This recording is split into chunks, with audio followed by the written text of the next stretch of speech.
Chapter 301, Destruction. Damien burst out of the battleship's hatch alongside Bruce Banner. Below them, the Void Cult's zealots had already torn through the Kree armada. Only smoldering wrecks of warships drifted against the star-strewn void. Amid the debris, Tony Stark and Renoli were locked in a friendly rivalry, each striving to outdo the other in sheer firepower. Renoli streaked through space in a violet blur, obliterating fighter after fighter in the blink of an eye. Stark answered with sweeping repulsor blasts that painted the battlefield in a glowing purple aurora. Had he not feared collateral damage, his unleashed energy would have been even more catastrophic. Their friendly duel abruptly halted as Damien and Banner descended. In seconds, Stark and Renoli rocketed forward, weaving through drifting wreckage to meet them. Tony landed with a metallic clang, repulsors humming in his palms. "Report, what's the situation here? And Ronan, any trouble?" Banner remained calm, his eyes scanning the ruined Kree vessels. Damien's hand brushed against the power stone secured at his waist. He looked up and smiled, tension melting from his shoulders. "Ronan's dealt with. I've got the power stone." A charged silence followed as the four heroes took in the aftermath, space around them littered with the remnants of a shattered army and a single, gleaming artifact poised to change everything. Ronan's physical strength isn't all that impressive, maybe a bit above Malekith's, but that power gem hits like a freight train. One blow literally tore through our defenses. Good thing I've unlocked a healing ability. Otherwise, 2 hits from him and I'd be laid out cold. Damien explained the situation. In this fight, it was Kyle who'd been covering him. Without Kyle's help, Damien never would have been able to bring down Ronan, and might even have died trying. Even though Kyle's physique rivaled Damien's, it still wasn't enough to stand up to Ronan's onslaught alone. Tony and Renoli noticed Damien's bloodied fists but saw nothing amiss with Kyle. Renoli, eyes widening at the sight of a shirtless Kyle, asked, "Did you use that move?" He and Kyle sparred often, so Renoli already knew about Kyle's secret technique, the Eternity of the Void. Once activated, it propels Kyle's power to a completely new level, grants him command over the Void Flame, and most importantly, gives him near-immortal regeneration.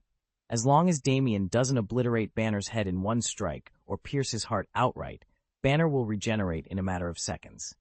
The catch is that this accelerated healing only lasts 2 minutes. During that brief window, Banner goes into a berserker frenzy. He shrugs off anything that isn't life-threatening and scrambles to strike back at full force. Renoli learned that the hard way. She was caught by Banner in that state and ended up bedridden for a week. Unfortunately, Banner's victory comes at a price. Once his blood runs cold, he crashes into an insatiable ravenous hunger. His void energy, the source of his powers, flickers and falters, leaving him unable to control it. It will be at least a fortnight before he's back at full strength. Damien knew just how lethal Banner could be in that berserk phase, but he hadn't counted on Ronan forcing that trump card out so early. Banner's raw power is impressive, Damien pointed out, but his technique is lacking. If this drags on, it plays into their hands. Then we make a swift decision, Ronan agreed. Damien offered a wry smile. You're right. Banner shifted awkwardly. Sorry, Damien. I'll find time to sharpen my fighting skills. He sounded embarrassed, but everyone knew that between now and their next encounter, Banner wouldn't rest until he could back up his strength with precision. Damien's mastery of the Hulk's power was still in its infancy, but even so, his raw strength had already become formidable. If Ronan hadn't been wielding the Infinity Stones, Damien could have pulverized him without much effort. In truth, his fighting style was nothing more than refined brute force. He didn't yet possess the handful of polished techniques that turn a strong brawler into a true warrior. What he did have, however, was overwhelming power, ironclad defense, and astonishing regeneration, qualities he relied on to charge in and crush any opponent through sheer physical dominance. No amount of skill could match that when it came to unadulterated strength. Kyle stepped forward, offering a reassuring smile. Don't take it personally. You've only been tapping into the Hulk's power for about a year, and you haven't been tested in the crucible of countless battles yet. Missing polished combat moves at this stage is only natural. Just keep training, and you'll pick them up as you go. He glanced around at the others. The predictor told us there wasn't any need to worry about you, so we held back on coming in to help. Renoli nodded. The predictor also mentioned that you, Damien, could learn something from watching Kyle. That's why I didn't intervene. Tony gave a curt nod of agreement. As long as it gets the job done, I'm not going to argue tactics. He glanced at a nearby monitor. All right, team, we're moving out. Let's go. My void power can't sustain flight for much longer, Kyle warned. Focus on clearing the enemies first, Tony called back, then dropped toward the battlefield. We'll talk once you're done. You can't last that long, Kyle shouted after him. Tony hovered a few meters above the ground, curious. Flying hardly taxes your void reserves. I thought that was only your issue, Kyle. Be ready to help, Renoli added, her eyes never leaving Kyle's position. As if I wouldn't, Tony replied. Meanwhile, Kyle was guiding Banner down through the thinning clouds. At 8,000 meters up, his void energy finally depleted, and he shuddered to a halt. Sorry, Banner, he said, guilt flickering across his face. Banner glanced at him in confusion. Why apologize? Tony's voice crackled in his comms. Is this why you asked what would happen if you fell from thousands of meters? Before Banner could respond, the stable feeling in his legs vanished. He dropped through the air, heart pounding, as he realized the truth of Kyle's exhausted power. I asked you that only to prevent any accidents, Banner reminded him as they plummeted through the sky. Damien twisted in mid-fall and shot back. And didn't you say that a 10,000-meter drop would only leave me with minor injuries at worst? Banner sighed, wind rushing past them. That's what I said, but it doesn't mean I actually want you hurtling toward the ground. Save the lecture, Damien retorted. The real issue is getting us down safely. Sure, we might walk away with a bruise, but the city below, and everyone in it, won't. High above the rooftops, after images flickered, Renali and Renault streaked into view, closing the distance in an instant. Tony, momentarily stunned, reacted to Renoli's signal, igniting his thrusters and rocketing after them. With effortless precision, Renoli and Renault intercepted Banner and Damien at about 5,000 meters. They each took one of them in a firm but gentle hold and guided them down through the clouds. Moments later, Damien's feet touched solid earth. He let out a breath he hadn't realized he was holding and gave his rescuers a grateful grin. Thanks. Renoli simply nodded, satisfied, while Renault kept a steady grip. Safely on the ground at last, Damien's relief was plain to see. No harm done, thanks to their quick-thinking friends. Tony's armored gauntlet shot up just in time to catch Damien as he plummeted from the sky. The impact cracked the super alloy in the arm, but Damien's hands were unscathed. He pushed himself upright, heart pounding. Thanks, Tony. Next time, I swear I'll get better at channeling my void power. Free-falling without it was terrifying. Tony nodded. I hear you. Let's get you back to Void Island first. The fight up here can wait. Renoli glanced at the darkening clouds overhead. That sounds like a good plan. Kyle, meanwhile, was already rubbing his stomach. He shot Renoli a look of pure impatience. He was starving, and the idea of an hour's drive, followed by a boat ride back to the island, made him wince. Damien offered to carry him, but Kyle scowled at the thought of relying on someone else. Seeing no immediate threat above, Tony engaged his thrusters. With a powerful burst, his suit lifted off the ground, dragging Damien with him. Renoli and Kyle watched as they ascended, leaving the battlefield behind. In moments, they vanished into the sky, the war raging below forgotten as Void Island beckoned on the horizon. Half a minute of tense silence passed as the final Kree fighter disintegrated in the void. Damien exhaled and gave the command. All clear. Set course for Void Island. Lacey ran a quick scan of the debris field. No stragglers. The area's secure. Below them, the Nova Legion erupted in cheers. They had just witnessed what was, by all accounts, a Kree armada, one powerful enough to rival their own, utterly wiped out before the very eyes of the Void Cult. Relief and exhilaration flared in every soul. None of them had ever seriously considered confronting the Void Cult. They'd maintained only a wary detente. Had they pressed their luck and provoked these fanatics, they would likely have suffered the same grim fate as the Kree. On the observation deck, Supreme Commander Irani Riel studied the holo readout with a cold satisfaction. The fleet before them was but a fraction of the Kree Empire's full strength, Yet the loss was catastrophic. Ronan the Accuser was dead, and tens of thousands of Kree soldiers had perished. Such a blow would cripple the Empire for years. A commander as formidable and ambitious as Ronan would not rise again anytime soon. Damien gave a final nod. We move out. As their ships slipped away from the ruined battlefield, every member of the Void Cult knew they had just witnessed history, and that the balance of power in the galaxy had shifted irrevocably. Their triumph meant Xandar would enjoy at least a few decades of peace, but Irani Rael found little comfort in that fact. The Infinity Stones had fallen into the Void Cult's hands, and if Kassadin, the so-called God of the Void, proved cruel rather than benevolent, it wouldn't be just Xandar at risk but the entire galaxy, spinning into an abyss of destruction at any moment. Irani clenched her fists, forcing herself to breathe evenly. Sonia's assurances echoed in her mind. She prayed they would turn out to be true. For now, all she could do was prepare for the worst. Summon the Destroyer Legion commanders, she ordered. Though the Destroyer Legion hadn't been the war's primary strike force, warning them now could save countless lives. With the Void Cult's fanatics rallying behind Kassadin and wielding the Infinity Stones, mass evacuations might soon become urgent.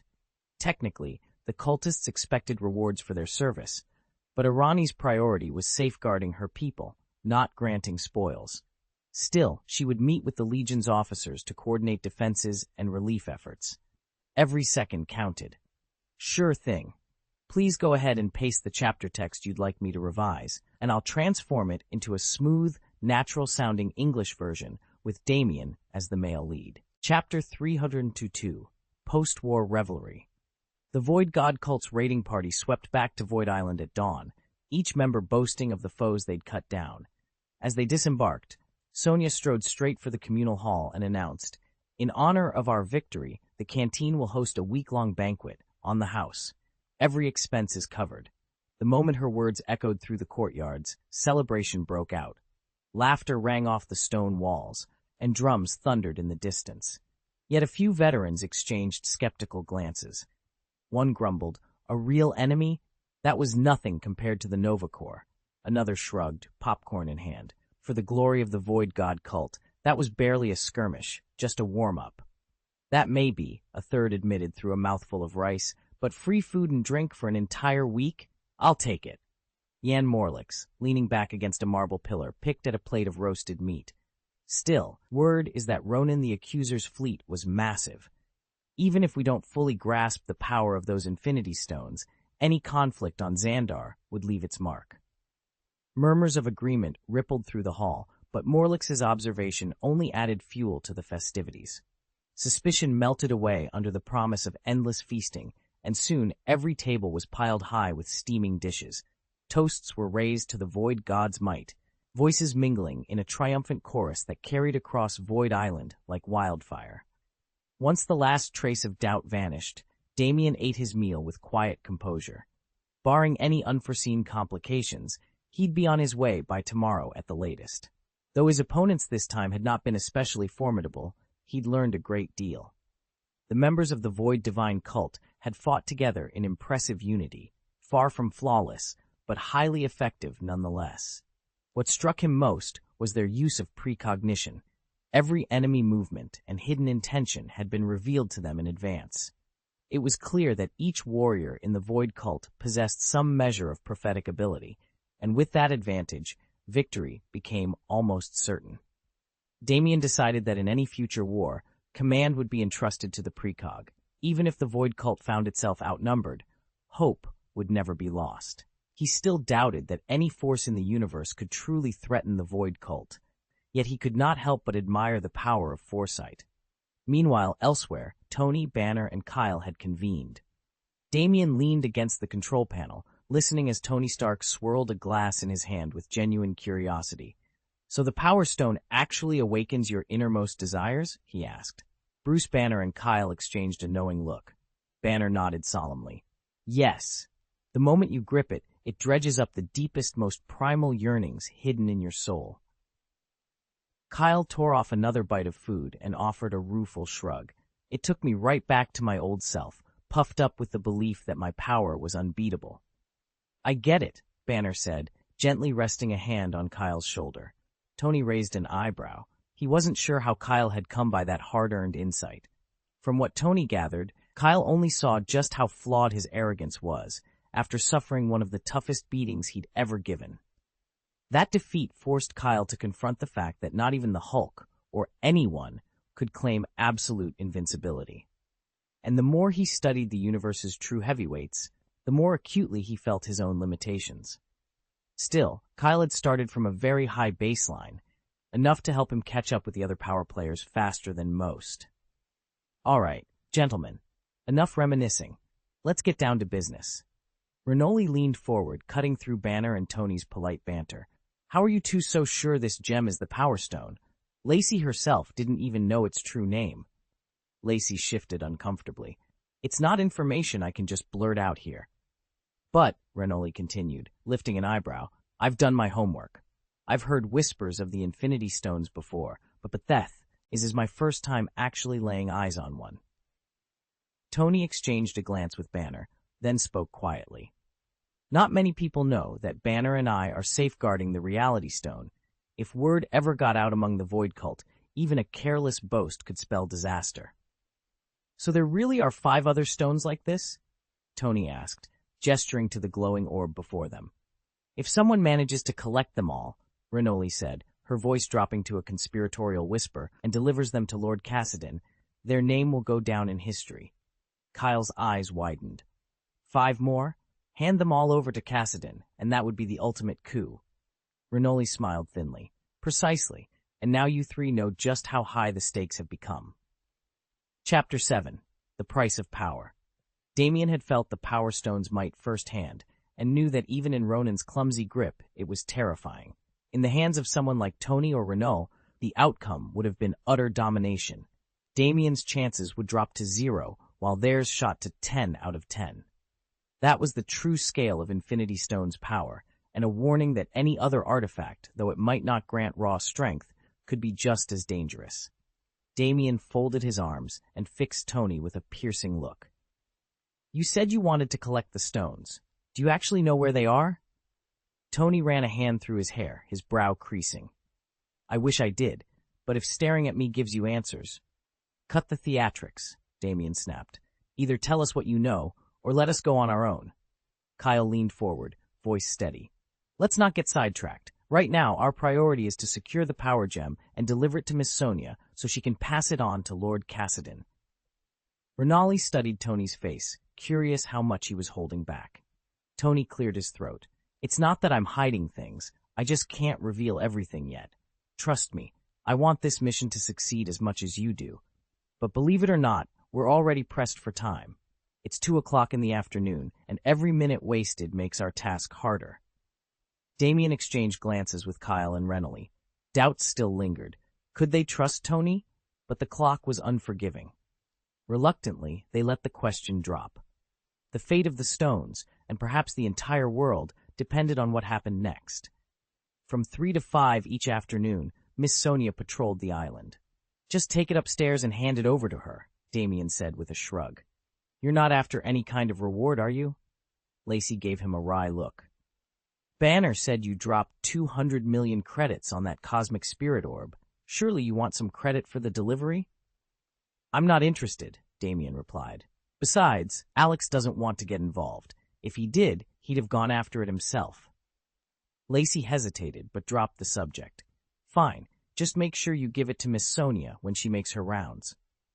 Damien rolled his eyes as Lacey muttered about Alex's fanaticism, then let it go. He had no use for the universal weapon himself. Renoli already had plenty of firepower, and most prophets fought with high-tech gear. Lacey, however, had been completely unarmed, so Damien handed it over to her. Almost immediately, her combat abilities skyrocketed, and she found herself capable of taking on a far wider range of foes. Once you've finished eating and taken your seat, tell us everything you know about the Infinity Stones, Renoli said to Tony. Absolutely, Tony replied without hesitation. He immediately sent the second update, 2,000 words, straight away. Chapter 303, Obtaining the Power Gem. By 3 in the afternoon, everyone had finished their meal. Damien wandered the island until he spotted Sonia on her patrol. Hurrying up, he greeted her. Miss Sonia, I may not fully grasp its power, but this is the ultimate prize, the power gem. It's the greatest of all the infinite gems, an extraordinary relic. With that, he produced a glowing orb suffused with cosmic energy. Please deliver it to Lord Cassidin. Sonia paused, accepting the orb with both hands. Thank you, Damien. This is truly invaluable. Damien nodded. Lord Cassidin already knows of your bravery in battle. He's been watching our fight through Jarvis's broadcast network. A pleased smile spread across Sonia's face. Indeed, though I didn't witness the duel against Ronan in person, Lord Cassidin did, and he was deeply impressed by how you and Mr. Banner joined forces to defeat him. He plans to reward you both handsomely for your heroism. Damien stood quietly as Sonia and the others conferred by the crystal table. Though the Power Stone rested at their mercy, it was clear they would not act without Lord Cassidin's approval. It's a minor matter, Sonia said, meeting Damien's eyes. If Lord Cassidin forbids us, we won't interfere. Another advisor nodded.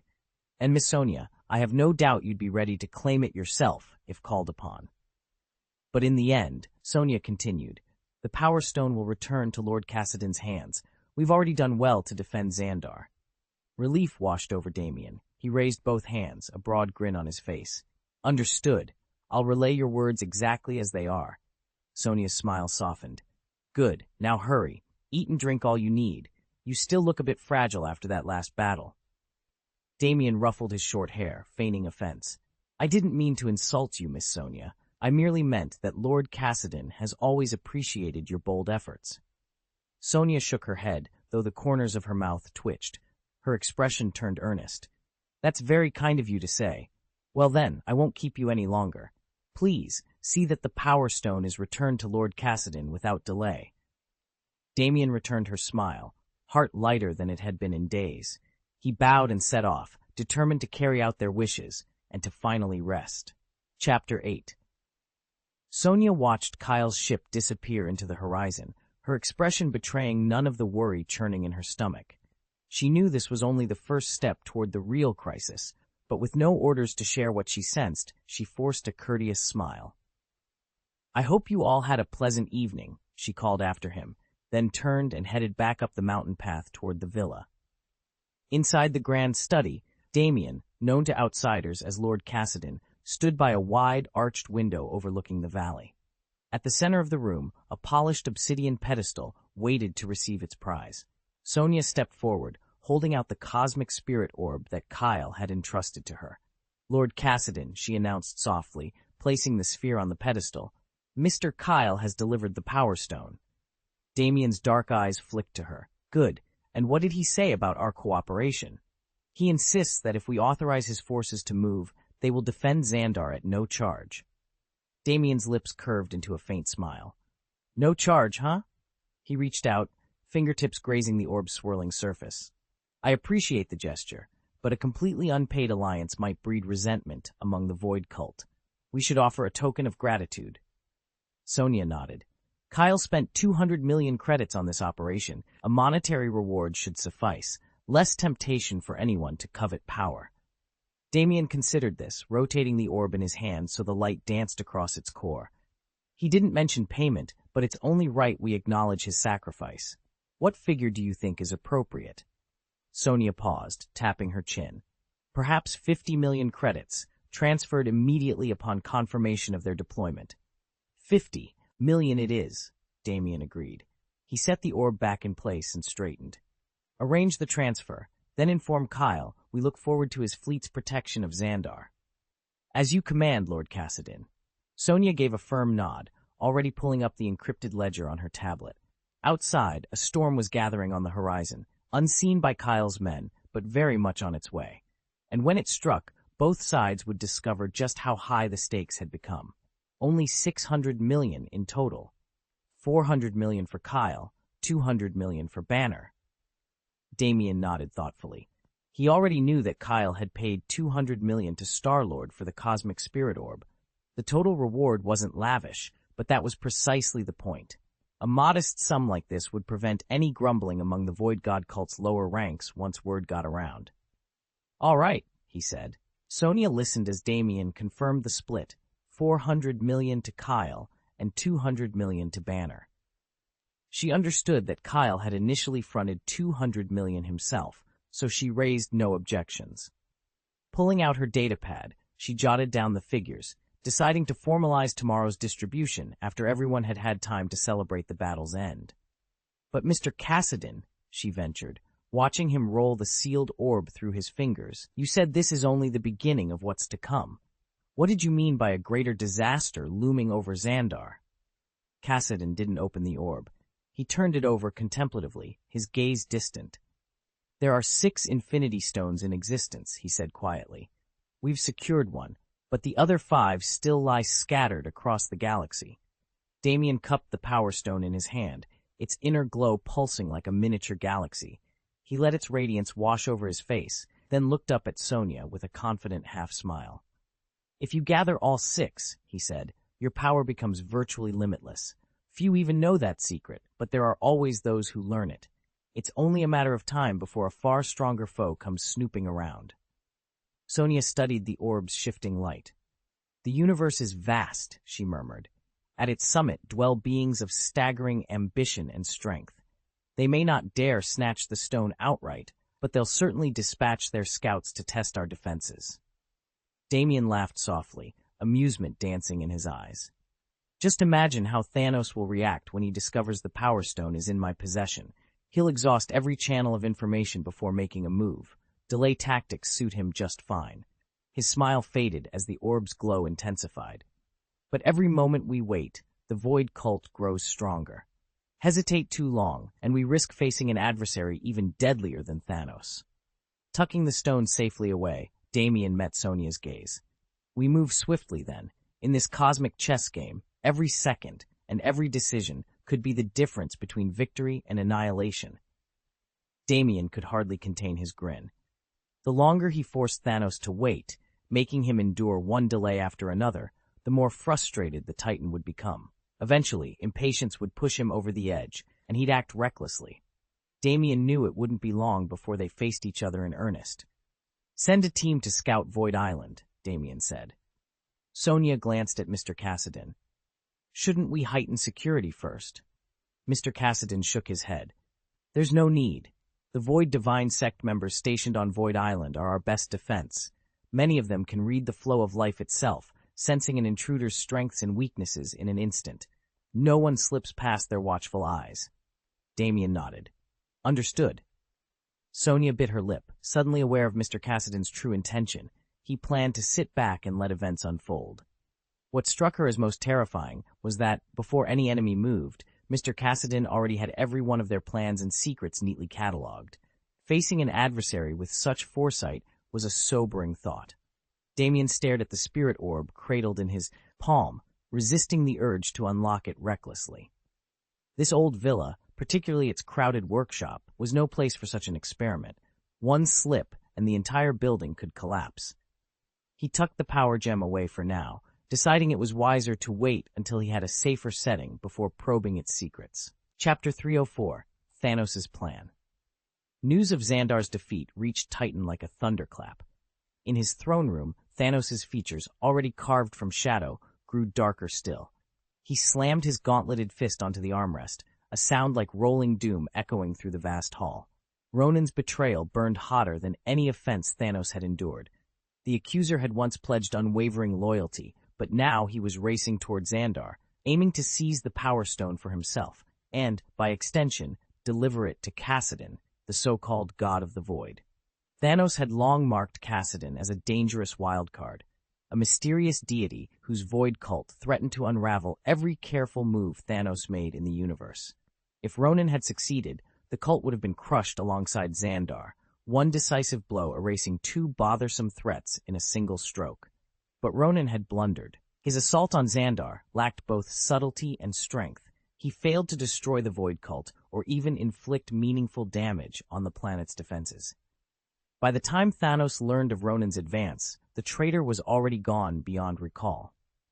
There had been no chance to intercept him, no time to twist betrayal into advantage. Years ago, when whispers of Cassidon's growing power first reached Titan, Thanos had envisioned a future in which this cult would dog his heels relentlessly. He never dreamed it would be Ronan's folly, rather than strategic brilliance, that kept the Void Cult alive to threaten him again and again. Now, with his plans splintered and his rival emboldened, Thanos had no choice but to rethink his approach, and to find a way to snuff out the Void God once and for all. Damien stood on the observation deck of Blue Star as Tony Stark, now dubbed the Void Herald of the Void Cult, sent out a coded plea for reinforcements. Within hours, Stark's covert signal brought aid. The Chitauri legions he'd secretly ordered in motion fell upon the planet, only to be turned back and routed. Had the Ancient One and Odin not intervened, both champions would have fallen under Stark's grasp. Even so, Stark had already secured one prize, the Mind Stone. By his reckoning, that guarantee kept it from slipping into rival hands, and he believed he could claim the Space Stone directly when the time was right. In truth, all he needed was confirmation that the reality, mind, and Space Stones lay somewhere on Blue Star. Patience, he figured, would eventually reward him with each gem. But when the Void Cult struck next, they took the Power Stone outright, and with it, Stark's carefully laid plans unraveled. Watching it all unfold, Damien felt a chill at the mention of Kassadin, the so-called God of the Void. Murmurs described him as a being of boundless power, capable of traversing the vastness of space in an instant and appearing anywhere in the universe at will. Rumor held that he could extinguish cataclysmic threats with a single thought. Yet even those feats, performed effortlessly, hinted that Kassadin's true potential remained immeasurable. Among the universe's top-tier powerhouses, almost everyone's reputation precedes them. Their exploits have been observed and catalogued, giving rivals a clear sense of their abilities and current standing. Kassadin, however, remains an enigma. With so little concrete intelligence, Thanos cannot risk a direct assault. Any failure would expose his plan for extermination and draw the intervention of other Supreme Defenders. Yet Thanos is determined not to relinquish the Power Stone. For now, his armies maintain an uneasy peace with the Void God cult. No open conflict has erupted. Still, he ponders his next move, eyes narrowing in thought. Perhaps it's time for diplomacy, a calculated offer of negotiation. After all, Kassadin may have witnessed the Power Stone's strength through Ronan, but he doesn't grasp the true might unlocked by uniting all the Infinity Stones.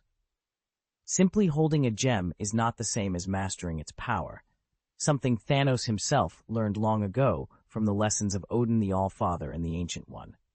And charging in headfirst, Damien concluded it would be far more prudent to negotiate with Kassadin for the Power Stone, offering something in exchange, than to launch an outright assault.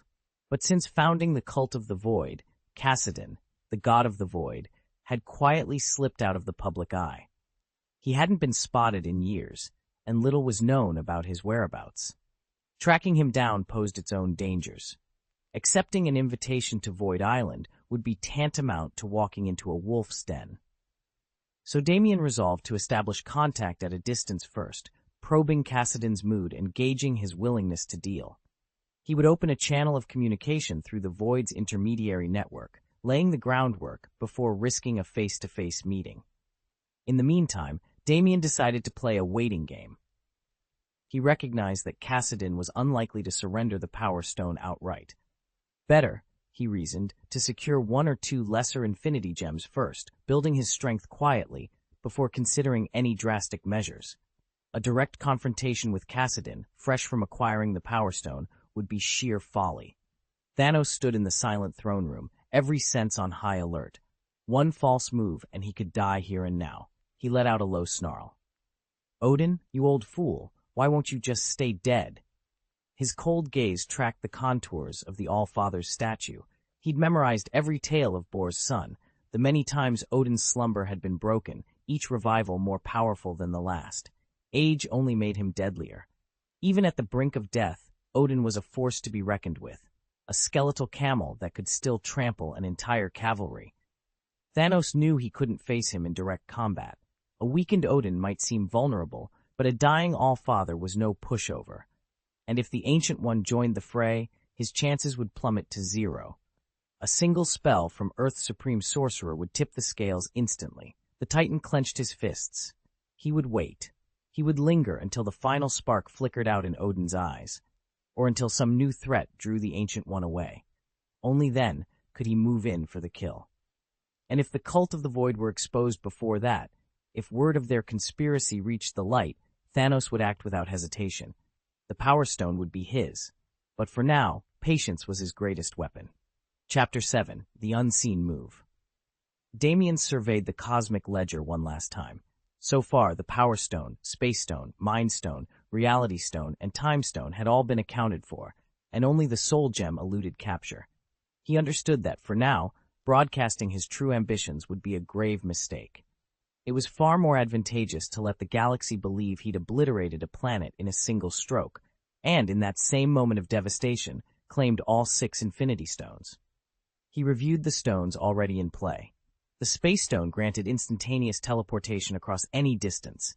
The Mind Stone wielded subtle, yet devastating influence over thoughts and emotions.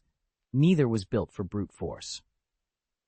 If he could acquire either the Reality Stone or the Time Stone, he'd stand a real chance of confronting Kassadin, who currently held the Power Stone. Admittedly, the difficulty of executing his plan had just gone up several notches, but a higher bar didn't spell defeat. It only sharpened his resolve. In the experimental wing of Void Island, Tony Stark finished his briefing. Around a holographic table sat Renoli, Lacey, Kyle, and the figure known only as the Predictor. Tony's calm, measured voice filled the chamber. "Here's where we stand," he said, tapping a floating star chart. "We've tracked the power, space, mind, reality, and time stones. The only one still unaccounted for is the Soul Gem. I've kept the Reality Stone's location to myself. You all know why. Apart from that, you have the full picture." Kyle leaned forward, eyes wide. "I never imagined 2 of the 9 realms' biggest power players would each hold multiple Infinity Stones." Lacey crossed her arms, skepticism in her gaze. "So our adversaries already control most of the stones. That means every second counts." Renoli nodded. "Agreed. We need a plan, fast." Tony gave a thin smile. "Plans are in motion, but first we gather allies, then we strike." As the assembled heroes exchanged determined glances, Damien's words echoed in the void beyond their fortress. The real game hadn't even begun. "No wonder Asgard's teleportation ability is linked to the Space Gem," Damien observed, his brow furrowing in thought. Lacey nodded slowly. "Just make sure Alex doesn't find out. Knowing him, he'd insist we lock every single Infinity Stone away in the Void Divine Religion's vault." Tony folded his arms. "True enough. Most people haven't even heard of the Space, Mind, or Time Stones.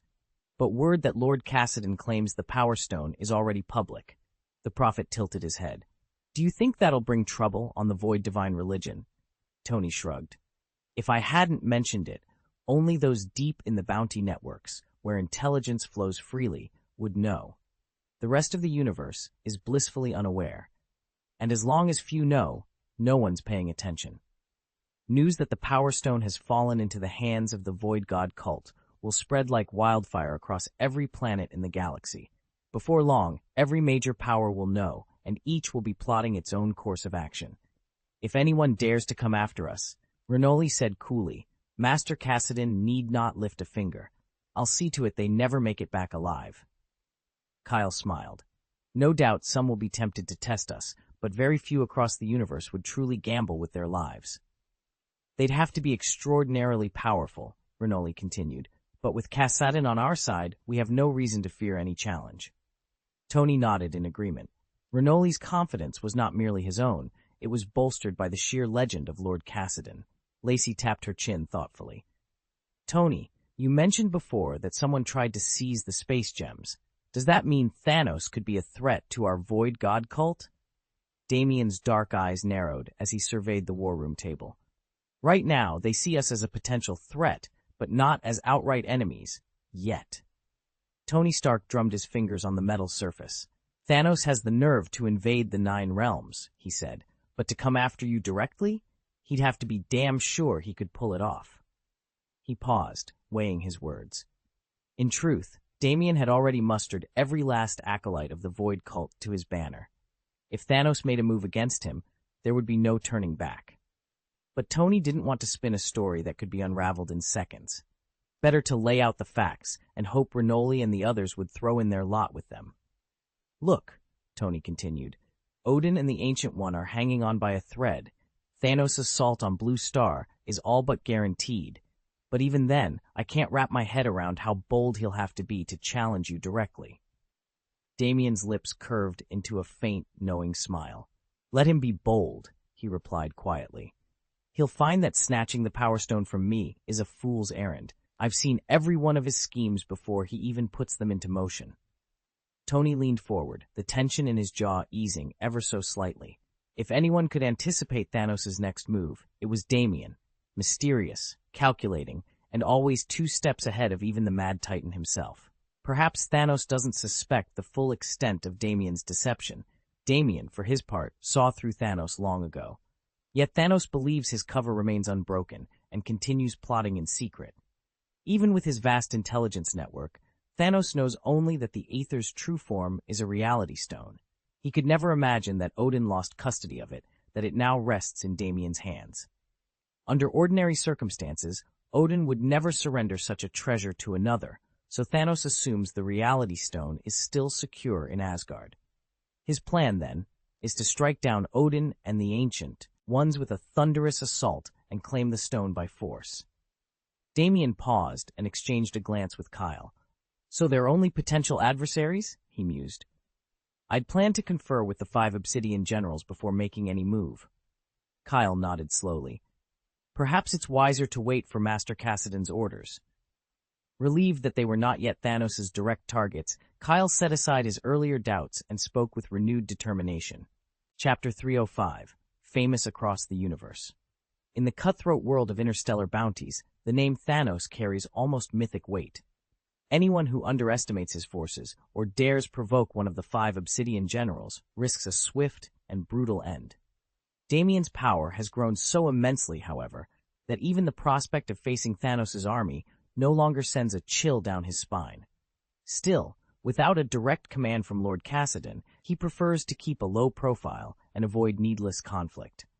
Renaud, the Seer, and Lacey share his view. None of them intends to pick a fight with Thanos. After all, a potential enemy is not yet an enemy. When Tony learned of their cautious approach, he seized the chance to warn them that Blue Star is on the brink of staggering upheaval and to ask for their help. Of course we'll help, Renaud said, leaning back in his chair. But only if the Void God cult is fully involved. That requires Master Cassidon's approval, Tony replied. Renaud nodded. He didn't refuse, but he laid out the situation plainly. Their talents for strategy and subterfuge were unrivaled, and they would be glad to help Tony confront whatever troubles and enemies lie ahead. They were confident their intervention could tip the balance in his favor. None of them had the authority to decide whether the Void God should launch a full-scale war against Thanos. I understand, Damien said, his relief carefully hidden behind a calm expression. I'm grateful for all your help. Tony Stark gave him a reassuring smile. You don't have to thank us, Damien. We're in this together. With that, the group broke apart into smaller clusters, each hero savoring the brief, 7-day peace that followed their hard-won victory. A week later, the galaxy convulsed with shocking news. Ronan the Accuser's entire Kree fleet had been wiped out by the mysterious Void Cult, and, more alarmingly, the Infinity Stones had fallen into their hands. Word of the defeat spread like wildfire, igniting fear across star systems. In the golden halls of Asgard, Odin, High King of the Norse gods, listened to the report with a grave frown. He was not surprised that the Kree had been overrun. Tony Stark and Bruce Banner's accounts had already hinted at the nightmarish power wielded by the Void Cult. With hundreds of fanatical adepts, each possessing unimaginable strength, the cult represented a threat unlike any other. What truly unsettled Odin, however, was the speed with which the cult had amassed their treasures. He had entrusted the Reality Stone to Cassidon, assuming it might take years for any one individual to claim another Infinity Stone. Yet Cassidon had achieved the feat in record time. The implications were dire, and the Asgardian king knew it was only a matter of time before the balance of the universe hung in the balance once more. Even though Odin has never formally met or spoken with Cassidon, Asgard's friendship with the Void Cult springs largely from Thor's involvement, and Tony's support as well. It was Thor who delivered the Reality Stone into Cassidon's hands, forging a bond that, while not an official alliance, is nonetheless beneficial to both sides. As long as the Void God cult grows stronger without threatening Asgard, Odin sees no harm in it. What he quietly dreads, however, is Kassadin's potential transformation. Now wielding the Power Stone, Kassadin might abandon his customary low profile and set his sights on world conquest. Even so, Odin believes that as long as Kassadin refrains from attacking Asgard itself, there's little to worry about, especially since Odin's own twilight years are fast approaching. In these remaining years, his sole ambition is to properly prepare Thor and Loki. Odin knows that once he passes, Hela, imprisoned for ages, could break free, driven by her boundless grudge. Only the combined might of Thor and Loki can stand against her vengeance. More than raw power, though, he hopes they will inherit the very will of Asgard. As long as that guiding spirit survives in them, the realm of the gods will remain immortal. Meanwhile, on the other side of the galaxy, Thor stood on the bridge, staring in disbelief at the latest reports. By Odin's beard, the Void Cult is that powerful? In less than half an hour, his lieutenant replied, voice trembling, they shattered the entire Kree armada. The news spread like wildfire through every Asgardian comm channel. Thor's jaw dropped. They'd known the Chitauri invasion was brutal, but even the Chitauri paled in comparison to the Kree, whose soldiers, technology, and sheer numbers were unmatched. Back on Earth, Tony Stark had fought them off in New York only by the skin of his teeth, and only because he'd received prophetic warnings in time to mount a proper defense. Now the Void Cult had mobilized its full strength. The Kree's famous Star Fleet, tens of thousands of warships, hadn't lasted an hour before being blown apart. What kind of creatures served the Void God? Even an Asgardian, blessed with strength that outmatched Captain America and rivaled the greatest warriors in the known universe, could scarcely comprehend foes of such terrifying power. Damien stood among them, his well-conditioned body, fledgling mastery of magic, and honed combat instincts marking him as a formidable warrior by any standard. Yet even his impressive skill couldn't hide the truth. Compared to the meteoric rise of the Void God cult, Asgard's might looked distinctly underpowered. Thor exhaled with a heavy sigh. It's a shame the Void God cult won't have us. Loki caught the disappointment flickering in his brother's eyes and couldn't help but feel a twinge of regret. Tony Stark swears the power conferred by a void blessing is irresistible, he reminded them, and now we learn they obliterated the entire Kree interstellar fleet in one strike. Such a feat spoke volumes about their strength and underscored what Thor felt was a crushing missed opportunity. Had the Void Cult welcomed them, Asgard might already have grown stronger than ever. Loki spread his hands in a conciliatory gesture. If they refuse to make us initiates, at least we can court their friendship. Thor nodded slowly. Weren't Renoli and the others surprisingly cordial when we first met? He asked. He knew Loki's true motive.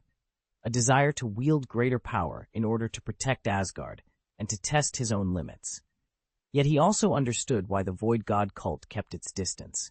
Their creed demanded absolute loyalty, and they distrusted anyone who hadn't already proven themselves. Now the siblings faced a delicate task, forging a bond with an all-powerful faction without surrendering their independence. The Void Cult may be formidable, but it's still young compared to Asgard's centuries-old legacy. It simply can't afford a sudden influx of Asgardian warriors. If even a handful joined, their influence would upend the cult's carefully maintained power structure. And now that his father is still alive, a joint Asgardian entry would transform the cult from the inside out almost overnight. Given that risk, it's only natural the Void leaders have been cool to Asgardian recruits. Saldu glanced at Loki. Both of them understood why their kin weren't exactly welcomed in the Void cult. Loki shrugged with mild regret, but didn't dwell on it. I know, he admitted. Still, Void Herald Tony Stark has made quite a name for himself in the cult. True, Thor said with a smile. Tony's brilliant and magnanimous by nature. It's no wonder he's so highly regarded. Loki rolled his eyes good-naturedly. You're forgetting one thing. Tony's on Xandar right now. Thor paused thoughtfully. I really should find time to visit her soon. Loki gave a knowing look. Miss Sonia spared your life last time, and you still haven't properly thanked her. Since the Dark Elf invasion, Asgard had spent months rebuilding, and now the Nine Realms were at peace with nothing urgent demanding their attention.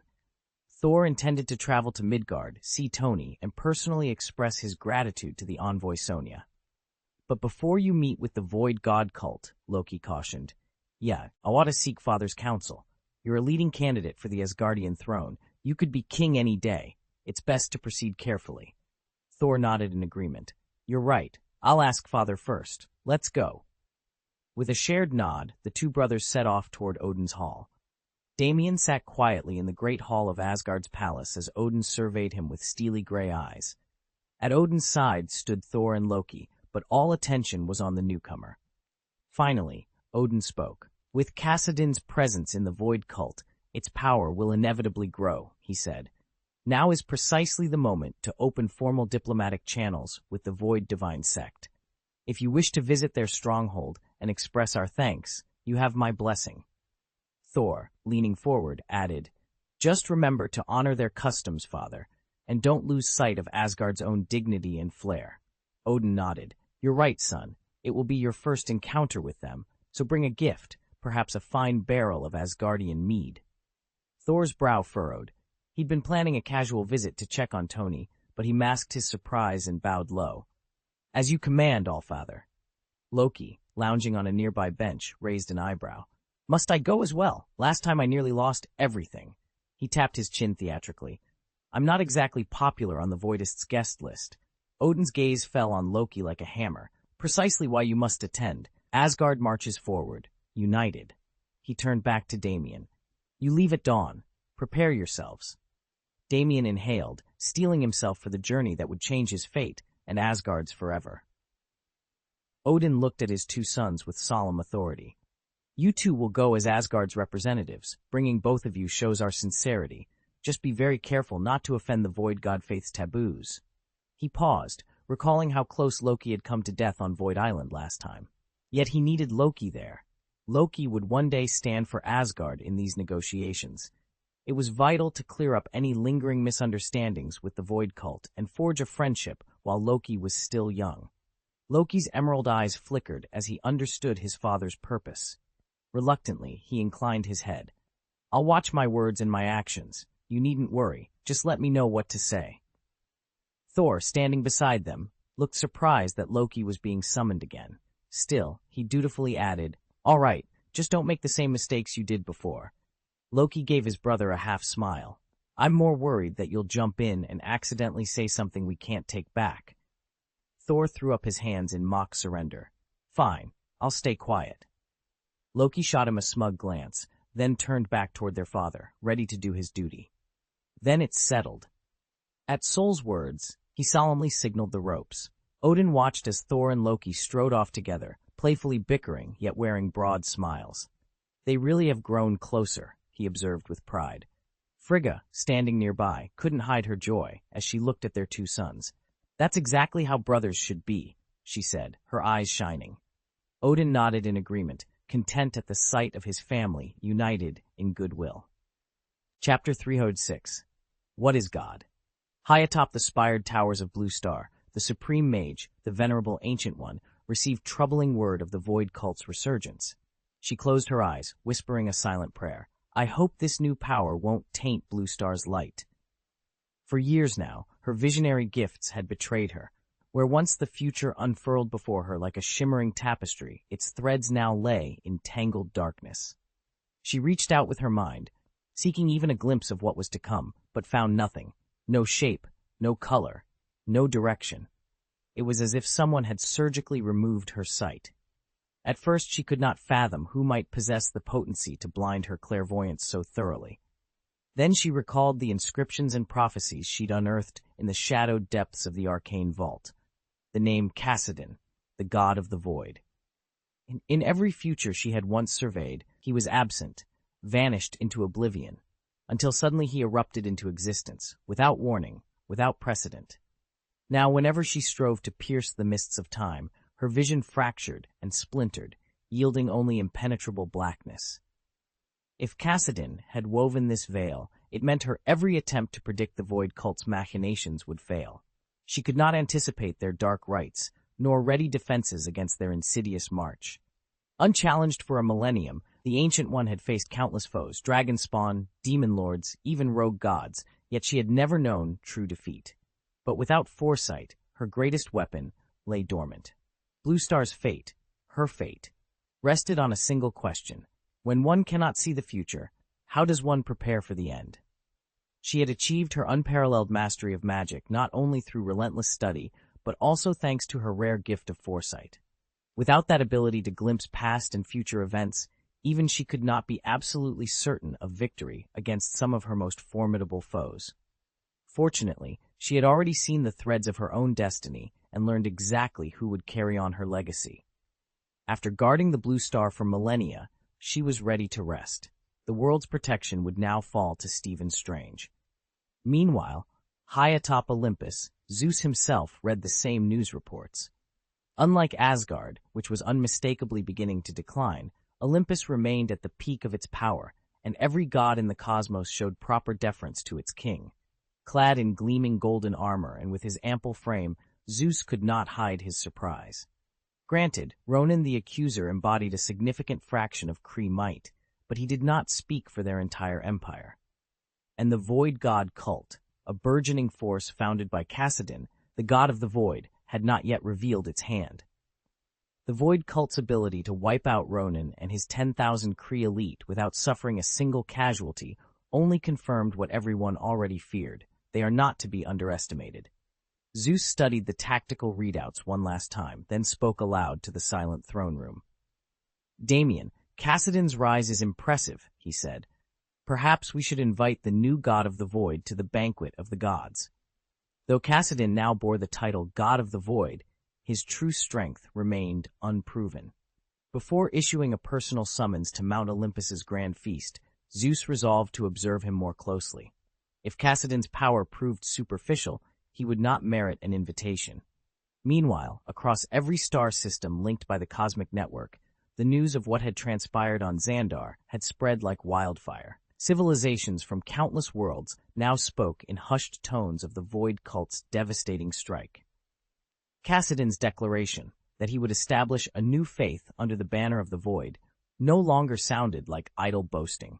Planets long stagnant under ancient hierarchies suddenly felt a surge of excitement. Governors, scholars, and everyday citizens alike readied themselves for what many called a glorious evolution. They stood on the brink of a new era, eager to decide whether Kassadin's vision would lead them into light or draw them down into the Void. A surge of rumors has swept across the galaxy. The Void God cult really might be recruiting, and ordinary people are clamoring for a chance to join their ranks. Even Carol Danvers, Captain Marvel, who's currently en route to a distant planet on a rescue mission, isn't immune to the buzz. To think they took down Ronan the Accuser and wiped out entire Kree battalions, Carol mused, scrolling through frantic messages on her cosmic communicator. They must possess some serious power. Yet she wondered whether Kassadin, the so-called god of the Void, was as inscrutable and formidable as the legends claimed. Carol had heard whispers of the Void cult before. Their agents typically confined their activities to the bounty circuit and rarely threatened civilian worlds. At most, she'd granted the stories a passing glance before dismissing them. In her experience, unless an enemy ranked among the universe's absolute elite, no matter how many followers they commanded, she could and would take them down herself. Chapter 7. Echoes of the Void. The Void cult's recent displays of power had not gone unnoticed. Once dismissed as a fringe fanatic sect, they now boasted abilities that even the Novacor could scarcely comprehend.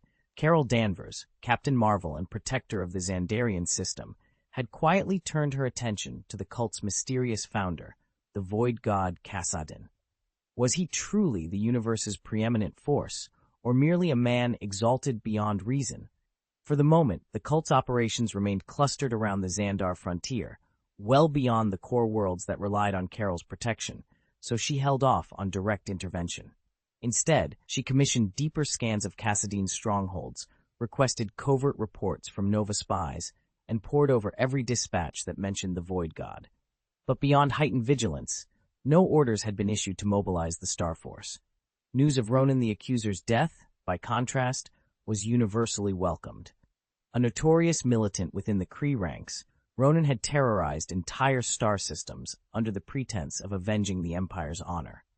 With him gone, countless worlds could finally drop their guard against a surprise assault. Meanwhile, in the silent reaches of uncharted space, the Collector seethed. His vast gallery ship hovered in a void pocket near the barren planet Saga, tethered to the moon's rocky surface. Across its polished obsidian floor, his brother Gao Tianzun drifted, robes swirling like ink in water. "That Infinity Stone was supposed to be mine," snarled the Collector, fingers curled as if clutching at phantom energy. "I was on the verge of adding it to my collection." Gao Tianzun watched him with calm detachment. "Patience, brother. The cosmos is ever-changing. Your prize will present itself again."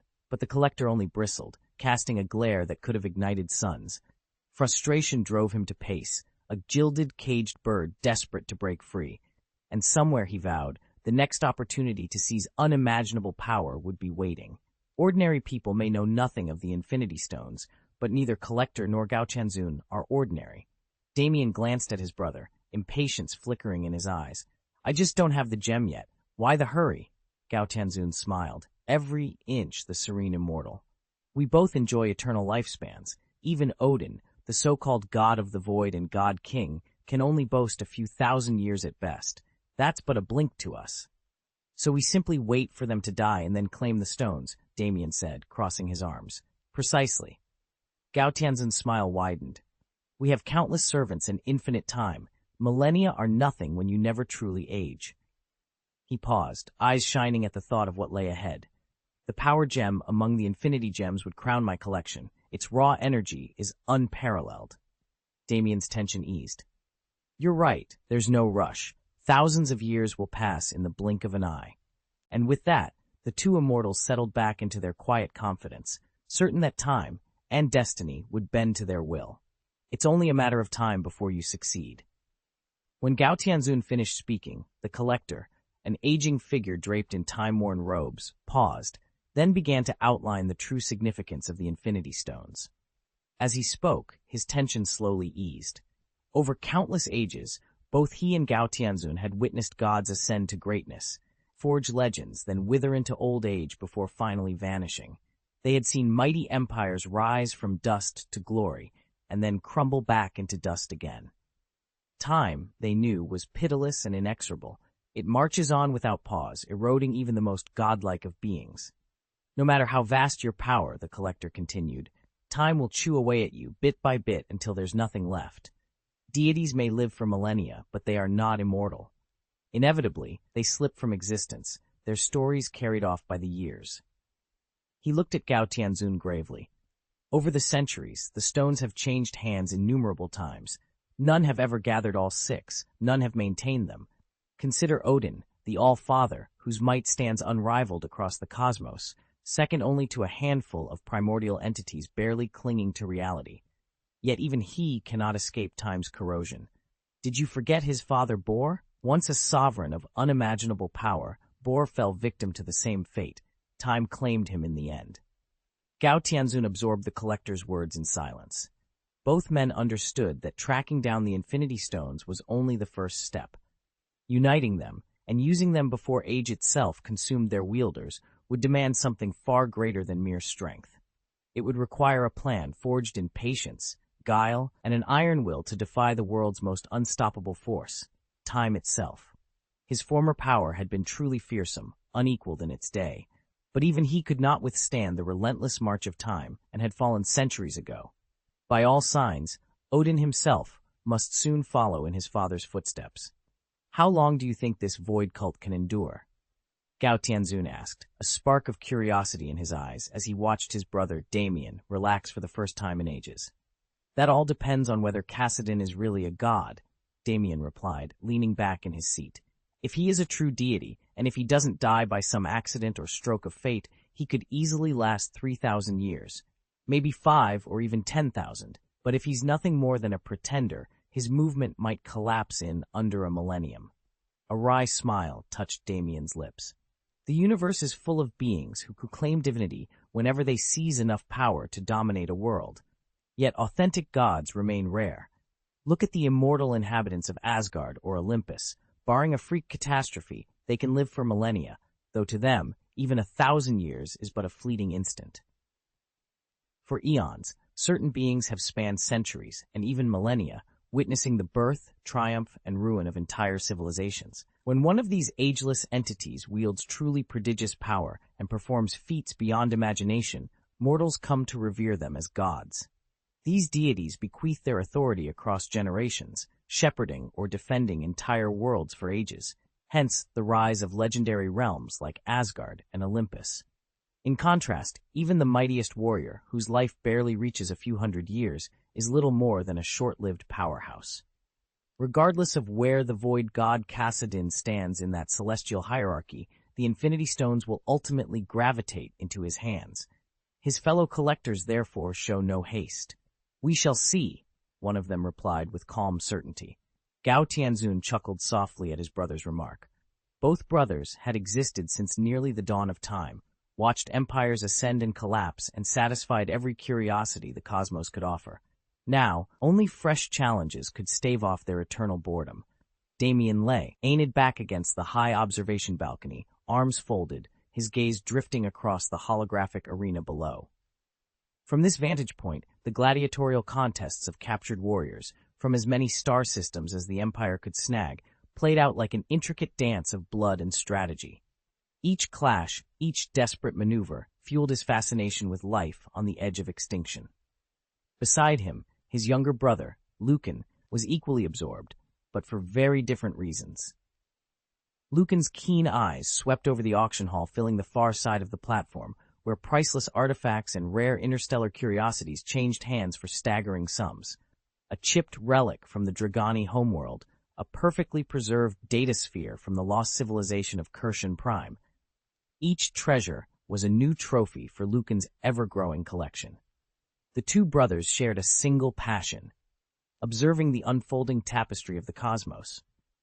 Whether it was the brutal elegance of the arena or the hush of the auction chamber, they found delight in the grand narratives that played out beyond their borders. Today, their attention was fixed on a new player, the void cult of Kassadin, recently elevated by whispers and miracles to the status of an emerging pantheon. Could this strange, fanatical following endure the crucible of history? Could Kassadin's followers weather the inevitable schisms and external threats that rose up against every great power? If the cult can hold its unity, Damien mused, it will outlast most empires. Their magic is as much a weapon as any fleet. Lucan nodded, already calculating the value of seized relics once the cult fell or triumphed. "And we'll be there to see every twist of their fate," he replied, eyes glittering with anticipation. From their lofty perch, the brothers watched the universe at work, a grand arena where even gods could rise or crumble under the gaze of history. Chapter 307, Thor and Loki's Visit. 2 days had passed since the carnival on Void Island ended, and Tony Stark and Bruce Banner were just settling back into their routines. As they prepared to dive into some fresh lab work, Tony's comm unit beeped with an incoming call. The identifier made him pause. "Thor." Tony tapped the screen. "Thor? It's not often you call first." Thor's rich voice crackled through. "I wouldn't trouble you unless it was important. Have the 9 realms run into trouble." Exchanging a quick glance with Bruce, Tony shook his head. "Everything's quiet on our end. No crises to report." There was a moment's silence, then Thor's laughter faded into seriousness. "Then why call me, Stark? You don't contact Midgardians just for small talk." Tony grinned. "So there is a reason. Care to enlighten me?" On the other end of the line, Thor chuckled. With a graceful wave, he activated a holographic projector behind him, revealing an unfamiliar skyline bathed in twin suns. "Guess where we are." Tony leaned forward to study the scene. The alien architecture and the 2 glowing orbs in the sky looked surprisingly familiar. "Xandar," he said after a moment. "You're on Xandar." "Exactly," Thor replied, amusement coloring his tone. "Loki and I thought we'd pay Earth a visit, but we routed through here first." Bruce raised an eyebrow. "Dropping by Xandar on the way home? That's certainly one way to get some R&R. Thor's laugh boomed through the comm. "Come now, Banner. Do you think I'd pass up a chance to show off for my friends in the Nova Corps?" Tony shook his head with a wry smile. "All right, Thor. We'll make room in the schedule. Just try not to crash the place, okay? Thor's voice softened with warmth. Trust me, Stark, we'll be perfectly civilized. See you soon. As the call ended, Bruce turned to Tony. Well, you ready to host a couple of Asgardians? Tony tapped his fingers on the console. Just let me finish this calibration. Damien, our guest quarters aren't going to prepare themselves. He shot Bruce a grin. After that, let's roll out the red carpet for Thor and his brother. I've been meaning to drop by, thank you properly, and share a drink with you, Thor said, his projection shimmering into view on the comm channel. He grinned, eyes bright.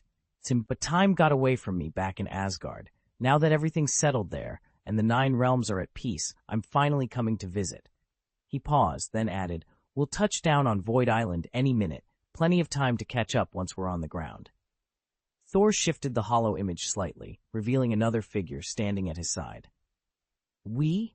Who's the we? Tony Stark called out, raising an eyebrow. A familiar, sardonic voice cut in next. I insisted Thor bring me along, just in case things go sideways, Loki announced, his tone dripping amusement. Don't count on my help getting you out of trouble this time. Hearing that, Tony's easy smile vanished. He leaned closer to the comm link, voice all business. Relax. You made the rules crystal clear last time. We're not about to break them. Thor's chuckle came through with a hint of emotion tugging at the edges. Father insisted we travel together. Believe me, I'd rather avoid any unforeseen incidents involving you two. He offered a wry salute. Just take care of yourselves down there. Tony rubbed his chin, glancing over at Soul's station. Understood. So what's our first move once we hit Void Island? Silence fell for a beat before Soul's calm voice answered. Recon first. Meet back here in 30. Tony nodded. Got it. See you on the ground.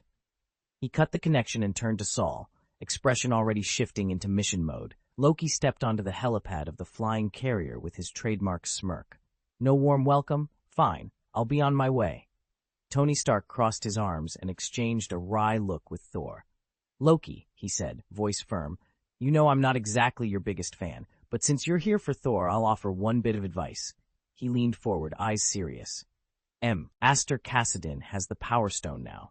If you antagonize the Void Cult, they will come after you. And if they manage to slaughter your forces, Odin won't be able to save you, or Asgard. Thor's grin faded as Loki's expression flickered with concern. Tony continued, Trust me, you don't want to see an entire realm destroyed over pride, so watch your step. Loki regarded him for a moment, then inclined his head. All right, I'll remember that. Tony gave a curt nod. Good. He tapped his comm device.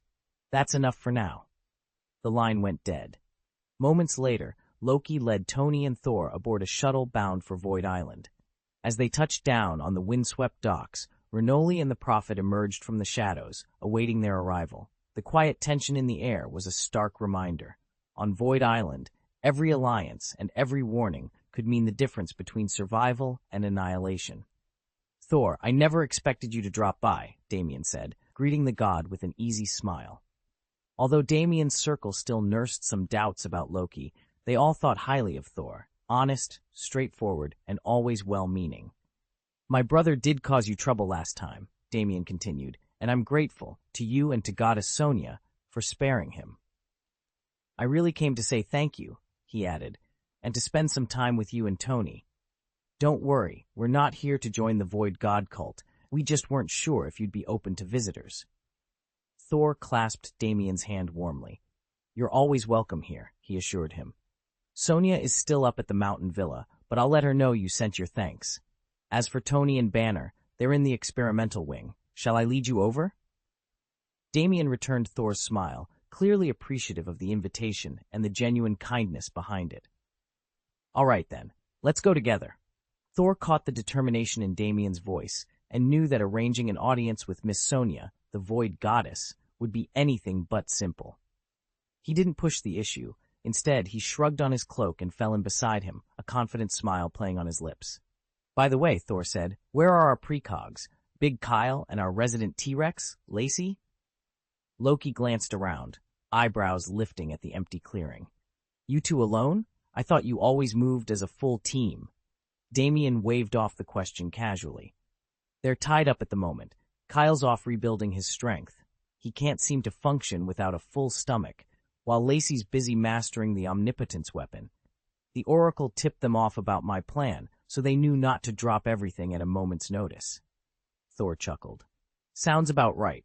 Well, the fewer distractions we have, the smoother this meeting will go. With that, the trio set off, each silently preparing for the challenges that lay ahead on their path to the Void Goddess. Damien watched Thor stride onto the beach, arms crossed over his chest. In his mind, he reassured himself Thor was here simply to offer his thanks and enjoy himself, not to join the Void cult or provoke a war. There was no need to rally the cult's enforcers. Treat him as a friend. You don't see many people around, Thor remarked, scanning the shoreline. Renali smiled. Our 7-day post-war carnival just wrapped up. Everyone left happy. So Void Island is nearly empty now, Damien noted. Renoli laughed. What better way to celebrate than after defeating the Kree Star Troopers? We made short work of them. Saul shrugged, a self-satisfied grin on his face. To be fair, the Kree lean on high-tech weaponry. Their actual combat skills aren't top tier. Beating them wasn't exactly a stretch. Renoli nodded proudly. The Void cult's members rank among the universe's finest. Defeating the Kree should come as no surprise. Besides, they'd never dare set foot on Void Island, our own stronghold outside Xandar. With that, the three shared a brief, triumphant silence, the quiet island air a testament to their victory. Damien listened intently as Thor studied the star charts aboard the comm and deck. They won't strike first against the Kree Empire, Thor explained, his voice steady. They know a preemptive attack would force the Kree to panic and deploy their star-destroying weapons. Instead, they rely on their prophet's half-hour warning to evacuate every member of the Void cult from Xandar. Clearing out their own is easy. At worst, they lose credits. Loki raised an eyebrow. And what about the common people of Xandar? They don't have a prophet on speed dial. Exactly, Thor agreed. In the bounty hunting world, there's an unspoken rule. Handle your fight, but spare the innocents. Cross that line, and a bounty's slapped on your head. Officially, the Void cult doesn't answer to such niceties, but most of their leaders began life as bounty hunters. The habit stuck. Before any strike, check their surroundings and make sure bystanders are out of harm's way. Damien felt a ripple of surprise. To think that an organization renowned for ruthless annihilation still observed the old hunter's code. He glanced at Loki, his eyes gleamed with grudging respect. They scoff at Kree Star Troopers, Loki said quietly. To them, the Empire's infantry is barely worth mentioning. If anyone can face down the Kree, it's the Void cult. No one else even comes close. Damien swallowed hard. In that moment, he realized the true threat wasn't a legion of disciplined soldiers, but this shadowy cult, rigid, resourceful, and deadly calculated. Even Asgard hesitated to get involved. With Odin barely able to control the power coursing through him, the God King's full might was out of reach. Without it, Asgard's forces could certainly challenge the Kree Empire's armada, but at the price of countless lives. By contrast, the Void Divine cult had just annihilated Ronin's elite legions, tens of thousands of Kree troops, without suffering a single casualty. That demonstration of strength was nothing short of terrifying. Renoli guided Thor and Loki toward the island's experimental wing. I'd love to give you a full tour of Void Island, she said, but since you already know Tony, why don't you let him show you around? Just one thing, please don't come here ready to join the Void cult. Stay as long as you like. I promise the food and wine will suit even a god's palate. At that moment, Tony flew in and landed lightly before them. Renoli, he greeted with a nod. Turning to the brothers, he added, Don't mind me. It's always good to have friends visit. Why don't you two catch up? I'll see you in a bit. Renoli gave Tony a warm smile. Perfect. Enjoy your tour. She lingered just long enough to make sure they were at ease, then stepped aside to let Tony take the lead. Good. Damien's single-word confirmation drew a brief nod from Tony. The moment the words left his mouth, Renoli vanished without a trace. Renoli just keeps getting stronger, Saul remarked, frowning at the monitor. He'd only managed to catch fragments of Renoli's flight path. Tracking his movements in real time proved impossible. It was bound to happen. Once someone joins the Void cult, their power grows exponentially. It's been 2 years since you last crossed paths with him, Damien observed, leaning forward. Tony offered a reassuring smile. Let's head inside and talk. Banner's expecting you. With that, Tony led the way into his research tower. Thor and Loki close at his side. As the doors slid shut behind them, Lalatina paused in surprise at the sight of the two newcomers. Loki, in particular, caught her attention. The dark-haired god stood there so strikingly handsome that she found herself glancing twice. She shook her head, reminding herself it wasn't fascination driving her stare, but memory. Tony had mentioned before that Loki wasn't exactly a guest, no refreshments required. That little detail had stuck with her. Lalatina, why don't you take care of your other duties for now? I'll handle the entertainment, Lalatina replied with a polite nod. Damien knew it would be awkward to discuss matters with Saul and the others while Lalatina, overed nearby, so he dismissed her with a wave. Very well. If you need anything, just send word. Understood, Mr. Damien, she answered, her smile both warm and confident. With that, she, Thor, and Loki saluted him and lifted off, vanishing into the sky. Thor exchanged a glance with Loki. She really is part of the Void cult? Loki stared after Lalatina, astonished. The last time he'd seen her, her aura marked her as a competent fighter, impressive but not extraordinary. Now, her presence felt markedly stronger. Damien overheard them as he strode toward the staircase leading to the second floor. Yes, Lalatina joined the Void cult just over a year ago. She's still climbing the ranks, so she hasn't reached the top-tier level yet. He paused on the first step, glancing back. That said, she's already powerful enough to fly without relying solely on her inner strength. Loki fell silent. After all, he still hadn't mastered flight himself. Damien watched as Thor hovered in midair, his red cape fluttering behind him. The secret to his flight, Thor reminded everyone, wasn't some innate divine power. It was the hammer. Without Mjolnir, he couldn't stay aloft for more than a few seconds. Flying isn't about how strong you are, Tony explained, folding his arms. It's about following the correct evolutionary path. Stick to it, and within a year, you'll be flying as easily as you walk. Damien felt a spark of hope at Tony's words. Since the Void cult's ranks had swelled, new branches of evolution had emerged, each one more promising than the last. With so many members contributing to our collective knowledge, the path forward was clearer than ever. Bruce Banner's voice cut through the momentary optimism. It's been more than 2 years since I joined the cult, and I still can't fly, he admitted. I thought my healing factor would make up for it. After all, I survived battles nobody else could. But during the Xandar conflict, I learned the hard way that not being able to take to the skies is a serious handicap. Damien had decided to master the Void's flight ability first, before turning his full attention to his primary offensive powers. I misspoke earlier, he admitted. I actually learned to fly years ago on Blue Star, when I was part of the Void cult. Tony spread his hands in a lazy shrug. Fair enough. Just don't go doing anything reckless on purpose. Damien glanced over his shoulder as two familiar figures approached. Thor, Loki, welcome to Void Island. Didn't expect you here. The Asgardian brothers exchanged surprised looks. They'd known Damien had joined the Void cult, but they hadn't realized he'd left Blue Star. Back home's quiet, Thor said. With Steve keeping watch, there wasn't much for us to do. Loki offered a sly grin. So Tony suggested we come here and pick up some new experiences. Damien ruffled his hair and smiled. Since arriving in this sector of the universe, he'd encountered everything from cutting-edge technology to formidable allies and enemies, all of which had pushed his abilities further than ever before. Chapter 308 Hint. The long, oaken table was strewn with empty goblets and half-filled flagons of mead. Thor's latest shipment from Asgard, an amber-hued wine with a faint sparkle, had everyone in high spirits. Gathered around were representatives from all 9 realms, warriors, sages, inventors, and scholars. Formalities had long since been dropped in favor of laughter and easy conversation.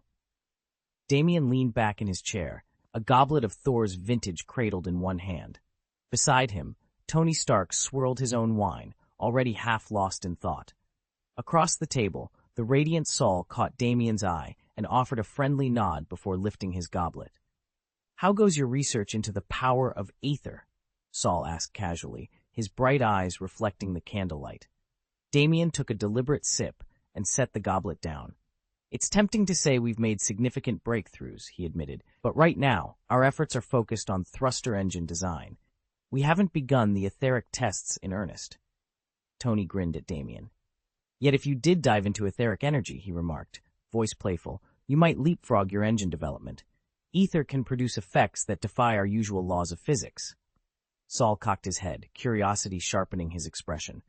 Defy physics? He echoed. He leaned forward, fingers drumming lightly on the tabletop. Explain.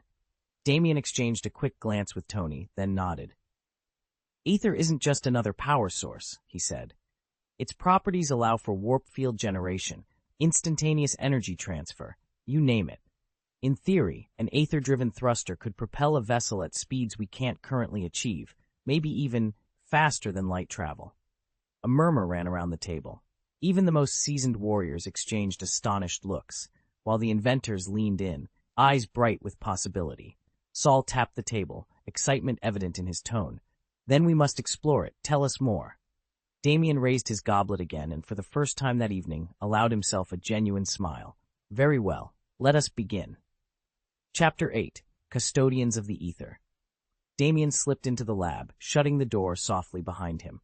Tony Stark and Bruce Banner paused their work, swiveling to face him under the soft glow of holographic schematics. I've already gone over this with Tony, Damien said, his voice steady. Bruce ran a hand through his hair.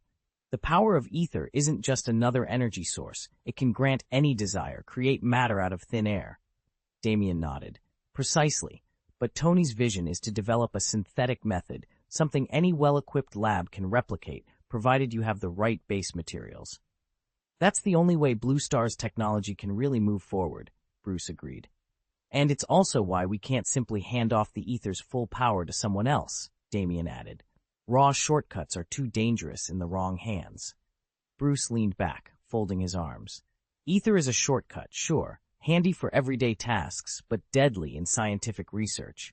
If every discovery relies on the reality stone, there's no incentive to push our understanding forward. We'd be stuck on the same level forever. Damien's gaze sharpened. And let's not forget who truly owns that stone. Bruce exchanged a look with Damien. Tony and I may be its current guardians, but the reality stone belongs to Lord Cassidon. He's generously lent it to us for study, but make no mistake, it remains entirely his. The three men stood in silence for a moment, each fully aware of the burden they carried and the delicate balance between innovation and restraint. Thor exhaled thoughtfully. It turns out Cassidon is well acquainted with the ether. Bruce Banner nodded. More than just acquainted, the ether is one of the Infinity Stones. Thor continued. Cassidon understood its power all too well. He never tried to claim it, but when Odin, proud as ever, offered it to him, Cassidon had little choice but to accept. Tony Stark raised an eyebrow. Hold on. So the ether really is one of the Infinity Stones. Thor glanced at Loki and saw the same blank expression he'd caught on Tony's face a moment before. Tony Stark, he said, you don't actually know what the Infinity Stones are? Loki rubbed his chin. I've heard of the Power Stone and the battle for Xandar, but I've never understood why they matter so much. Tony let out a low whistle. Well then, let's get you both up to speed. Tony Stark looked Thor and Loki in the eye. It seems your father kept a great deal from you. There are 6 Infinity Stones scattered across the 9 realms, and I think it's time you understood what they are, and why so many dangerous forces want them. Neither brother said a word, so Tony began. First, the Space Stone, which powers the cosmic cube, capable of creating portals to anywhere in the universe. Then there's the Mind Stone, housed in the Scepter, able to influence and control thought. The Reality Stone, often called the Ether, can alter the fabric of existence. Beyond those 3 lie the Power Stone, which can annihilate entire worlds, the Time Stone, capable of bending time itself, and the Soul Stone, whose abilities are still largely a mystery. Bruce Banner stepped forward to clarify a few scientific points, helping the Asgardian princes grasp how each stone functioned. At last, Thor's eyes widened with understanding, and Loki's arrogant smirk softened into concern. These aren't just powerful artifacts, Tony warned. Collect all 6, and you control reality itself. Now everything clicked. Thanos wasn't simply after the space teleportation power. He aimed to gather every Infinity Stone and remake the universe in his image. It also explained why the Mad Titan had never dared mount a direct assault on Asgard while Odin still reigned. But Loki, Odin's cunning second son, had already stolen the cosmic cube from Earth. That single act of piracy, the brothers realized, had put the Nine Realms squarely in Thanos' crosshairs. God King Odin wasn't overly concerned. He was convinced that the Space Stone had never truly left Asgard's control. Everything Thanos had done was part of a hidden calculus. Tony Stark surveyed the gathered Asgardians, then spoke up. "Your Majesty, you're right that the Space Stone never fell into enemy hands. But remember, every move Thanos made, every betrayal, and every trap was meticulously planned. We may have ended up with the Mind Stone, but we walked right into his scheme." Loki lowered his gaze, silence heavy on his shoulders. He'd once craved power so badly that he'd plotted against his own blood, only to discover he was the pawn in Thanos' larger game. Thor clapped his brother gently on the back. "Don't beat yourself up, Loki. Yes, you were deceived, and yes, it nearly cost us everything, but in the end, no realm was destroyed." Loki's eyes flicked up, gratitude and shame warring in their depths. "But there's another problem," Tony continued, folding his arms. "All those Infinity Stones scattered across the Nine Realms? They're effectively Thanos' vault. Right now they're lying in wait, just waiting for him to come and claim them all at once." Odin frowned, his one remaining eye narrowing. "Then we must guard them more closely." Tony gave a wry smile. "That's the plan, but we also need to be ready for the day Thanos strikes back, because if he ever figures out how to move through the realms freely, well, God help us all." Damien understood that neither he nor Banner could come out and say directly that Odin's time was running out. By the time his warning became public, there wouldn't be anyone strong enough left to safeguard the Infinity Stones across the Nine Realms. He needed another approach, offer Thor and Loki, the heirs to Asgard's throne, a subtle nudge to hide the stones themselves. He cleared his throat and spoke deliberately. "Look, guys, you both have every right to the throne one day. If you ever rule Asgard, whether it's Loki or Thor up there, you'll still have mother and father behind you, even if they step back from day-to-day affairs." He paused, to let the words sink in. "And if a threat ever appears that's beyond your power, you'll still be able to call on Father for help." Thor's broad smile never wavered. "Of course," he said casually. "Loki and I want to prove ourselves, but we know our limits. If something truly dangerous turns up, we'll ask Father to step back in." Damien ran a hand through his hair, speechless at Thor's easy confidence. It was exactly the kind of reassured boldness he'd hoped to inspire. "I understand your point," Loki said quietly, "but even if we wanted to hide one of the stones, whether the Space Stone or the Mind Stone, it's no longer ours to command." Tony Stark's eyes narrowed. "So we can only use them. We can't truly control them." Loki's gaze flickered toward Kassadin, who stood tensely by his side. The young man's face was pale, as if he sensed his father's fate growing ever bleaker, and had confided everything he knew to Stark. That, Loki realized, was why Tony had insisted they conceal the Infinity Stones without delay. Stark studied him for a moment, then exhaled. Given the strength of their combined forces, it still wouldn't be impossible to stand against Thanos, even if he wielded 2 more stones. "Is that it?" he asked. "We're really out of options?" Loki met his stare steadily. "If Thanos dares to strike the Nine Realms, our armies will rise to defend both land and sea." Tony gave a curt nod, shifting his attention away from any further discussion of stashing the stones. Chapter 309, Which Crime is the Most Serious? "Of course, even if my father chooses not to step in." Thor paused, a confident smile spreading across his face. "Between the Nine Realms and the 3 of us, Loki, you and me, we've more than enough firepower to handle anything that arises." Tony Stark and Bruce Banner exchanged a quick look. Behind their expressions danced curiosity and uncertainty. Thor noticed their unspoken questions. "What is it? Do you have something you'd like to ask?" Bruce cleared his throat. "Actually, yes. We've been wondering, just how many formidable figures reside in the Nine Realms?" Tony nodded in agreement. "Yeah, if we're counting on you guys for support, we need to know exactly what or who we're up against." Thor's brow furrowed at their seriousness. "All right, fair enough. Tell me, Tony, Bruce, have either of you ever heard of Hela, the goddess of death?" Tony arched an eyebrow. No need to tiptoe around this topic. Not every question carried the weight of Odin's passing. Hela? Sounds familiar, but I can't place her. Why do you ask? At Thor's side, Loki shook his head slowly. I've never heard the name either. Thor's expression grew thoughtful as he prepared to reveal what he'd learned about this mysterious deity and why her name was starting to loom over the 9 realms like a shadow. Loki leaned forward, more direct than his bewildered brother. I've heard Asgard's glory days are long gone. What brought about the fall? Damien met his gaze. Ever since Hela, the death goddess, and the Valkyrie Legion vanished, Asgard's been in steady decline. At that, Thor's expression tightened. Loki, still frowning, asked, Where did you get that information? Thor cleared his throat. From Lacey. She used to handle intelligence in the bounty hunting world. She's well-connected and reliable. Damien nodded. According to her, Hela is King Odin's daughter. In her day, she fought across all 9 realms for Asgard and achieved victories that still echo in legend. Her strength was second only to Odin's. It was under her leadership, and with the Valkyrie Legion at her side, that Asgard reached its greatest heights. Thor and Loki exchanged a glance, absorbing Damien's words. Damien continued, If you want details on how Lacey pieced all this together, I've got the full rundown. Lacey leaned forward, her eyes bright with conviction. I've grown up hearing tales of the Valkyrie Legion's heroism. They say each member was not only a master of arms, but also blessed with divine power or legendary artifacts. While they were active, Asgard enjoyed unprecedented prosperity and peace. No threat was too great for them to overcome.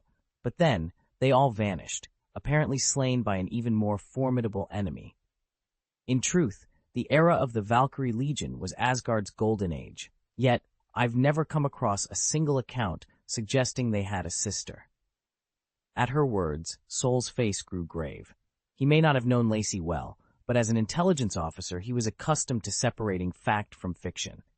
People entrusted with sensitive information rarely invent something so easily checked. If Lacey claimed it, there had to be some truth to the story. Damien sat among the gathered heroes in the dimly lit strategy room, poring over the ancient texts that Thor had summoned from Asgard's vaults. Yet, to his surprise, there was no mention anywhere of Hela, the death goddess, nor a single reference to the Asgardian king and queen who must have reigned before Odin. Lady Lacey frowned as she leafed through another volume. There's nothing here. No record of Hela's reign, no trace of Asgard's former rulers. It's as if they never existed. Thor exchanged a grim look with Loki. For once, the trickster appeared genuinely solemn. Lacey's assessment is correct, Loki admitted. Countless events must have transpired in Asgard's shadows, but every one of them was erased. He turned to Damien and Bruce Banner. If there is no record, it simply cannot be spoken of in the 9 realms. That is why you've never known you had a sister. Banner's eyes narrowed. What kind of punishment could be so severe that all history is purged? Tony Stark leaned forward, steepling his fingers. Asgard only has 2 punishments more brutal than execution. The first and lesser penalty is the stripping of divine power and banishment to the mortal realm. Exile, basically. He gave Thor a knowing look. You remember that war you instigated? You were cast down to earth for it. No regrets allowed. Thor nodded, recalling his disgrace. Then Tony's voice dropped to a whisper. The second, and most unforgiving sentence, is eternal confinement, sealed away forever, forgotten by every living soul. A heavy silence fell. Damien swallowed hard, realizing just how deep Asgard's secrets ran, and how far those secrets had been buried. Damien sat back, folding his arms as Loki's words still echoed in his mind. Sometimes death is a gift, the trickster god had said. To live on forever can be the cruelest punishment of all. Sol frowned. You said that. If you hadn't gone back in time to help Blue Star overcome her trials, your fate would have been eternal confinement. But I've never heard of sentencing a god not just to imprisonment, but to outright erasure. History scrubbed clean. Loki's gaze dropped. My sin was only the spark, he admitted. But Asgard's crime was far greater. Long before any of us were born, the Valkyrie Legion, the greatest force our realm ever knew, was destroyed from within. Their records, their deeds, all expunged. We only know them now by the legends that managed to survive. Thor leaned forward, voice low and grim. An internal war so devastating it threatened the very foundations of Asgard. Odin himself decided that, for the sake of our stability, certain names had to be wiped from existence. Damien felt a chill. Your father erased an entire legion and all memory of them. Exactly. Loki rubbed the bridge of his nose. No one speaks of the Valkyries anymore. They became ghosts, undone by their own king. Sol's eyes darted between Loki and Thor. And our sister Hela. If Lacey's intelligence is correct, she's only second to father in power. If Odin's decision could be this ruthless, what might he do with someone like her unbound? Thor's expression hardened. We pray he never finds out. A silence settled over them, heavier than any prison. In that moment, Damien realized how delicate the balance of power truly was, and how far Asgard's rulers might go to preserve it. Given the timing of the legend, there was only one plausible culprit behind the total destruction of the Valkyrie Legion: Hela, the goddess of death. Once Asgard's pride and glory, the Valkyrie Legion had been wiped off the scrolls of history. If a new ruler ever took the throne, he might be tempted to replace or erase everything the previous king had done. To guard against that, the orders had been absolute. Every trace of the Valkyries' existence was to be obliterated, even if it meant expunging records of the king's own daughter who had fought at their side. If bards continued to sing of their heroism, Asgardians might begin to doubt the gods' infallibility, and the realm's foundations would tremble. When Thor spoke Hela's name, Loki realized Thor had arrived at the very conclusion he'd been brooding over. Tony and Banner were not surprised by the exchange. They'd already speculated along the same lines, assuming Thor and Loki might be in the dark about what really happened. After all, what kind of enemy could be powerful enough to make the once invincible Valkyrie Legion vanish without a trace? The answer was clear. They hadn't simply dispersed. They had been destroyed, and with their destruction came a long, haunted silence. Damien replayed the horror of that day in his mind, and it wasn't hard to see why the squad had been wiped out. They'd run headlong into an enemy whose power was utterly terrifying. Had they not known that Hela, second only to Odin in strength, had vanished at the exact same moment their unit fell, they'd never have suspected that the Valkyrie Legion was locked in open war with her.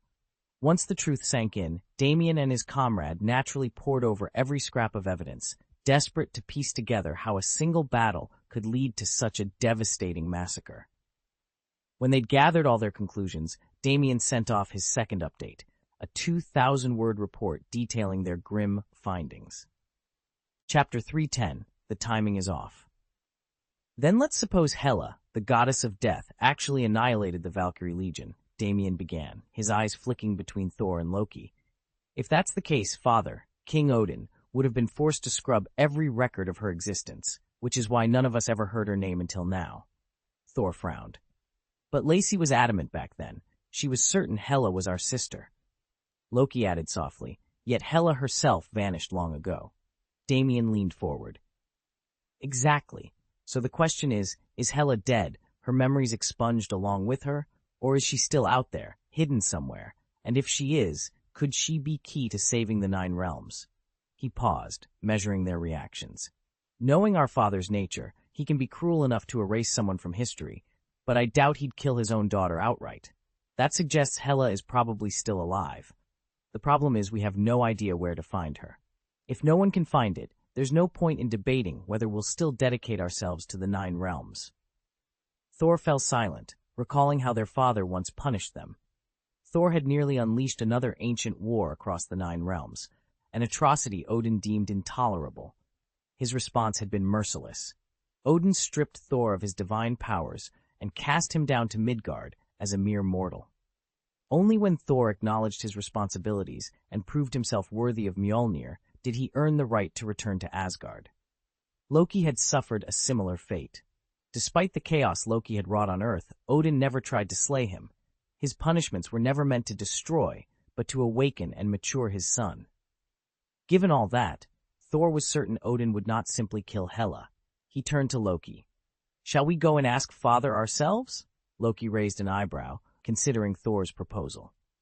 He hadn't expected that their detour to the Void Cult, ostensibly to track down Tony Stark, would also present an opportunity to mend fences.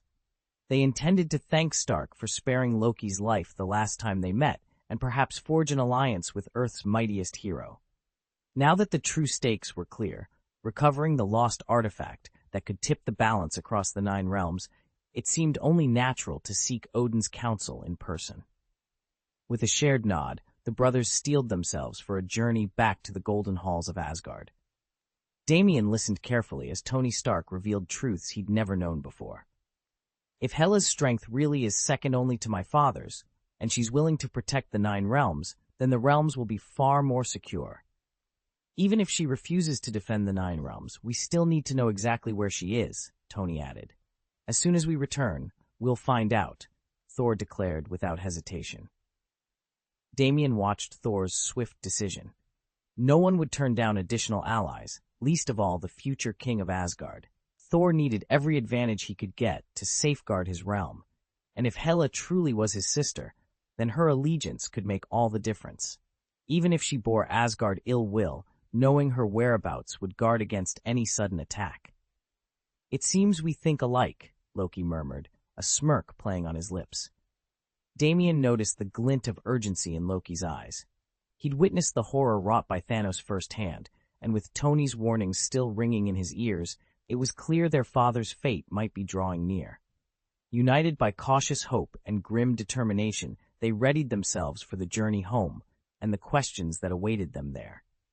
But even Lacey, the female Tyrannosaurus Tony Stark casually mentioned, couldn't have been the source.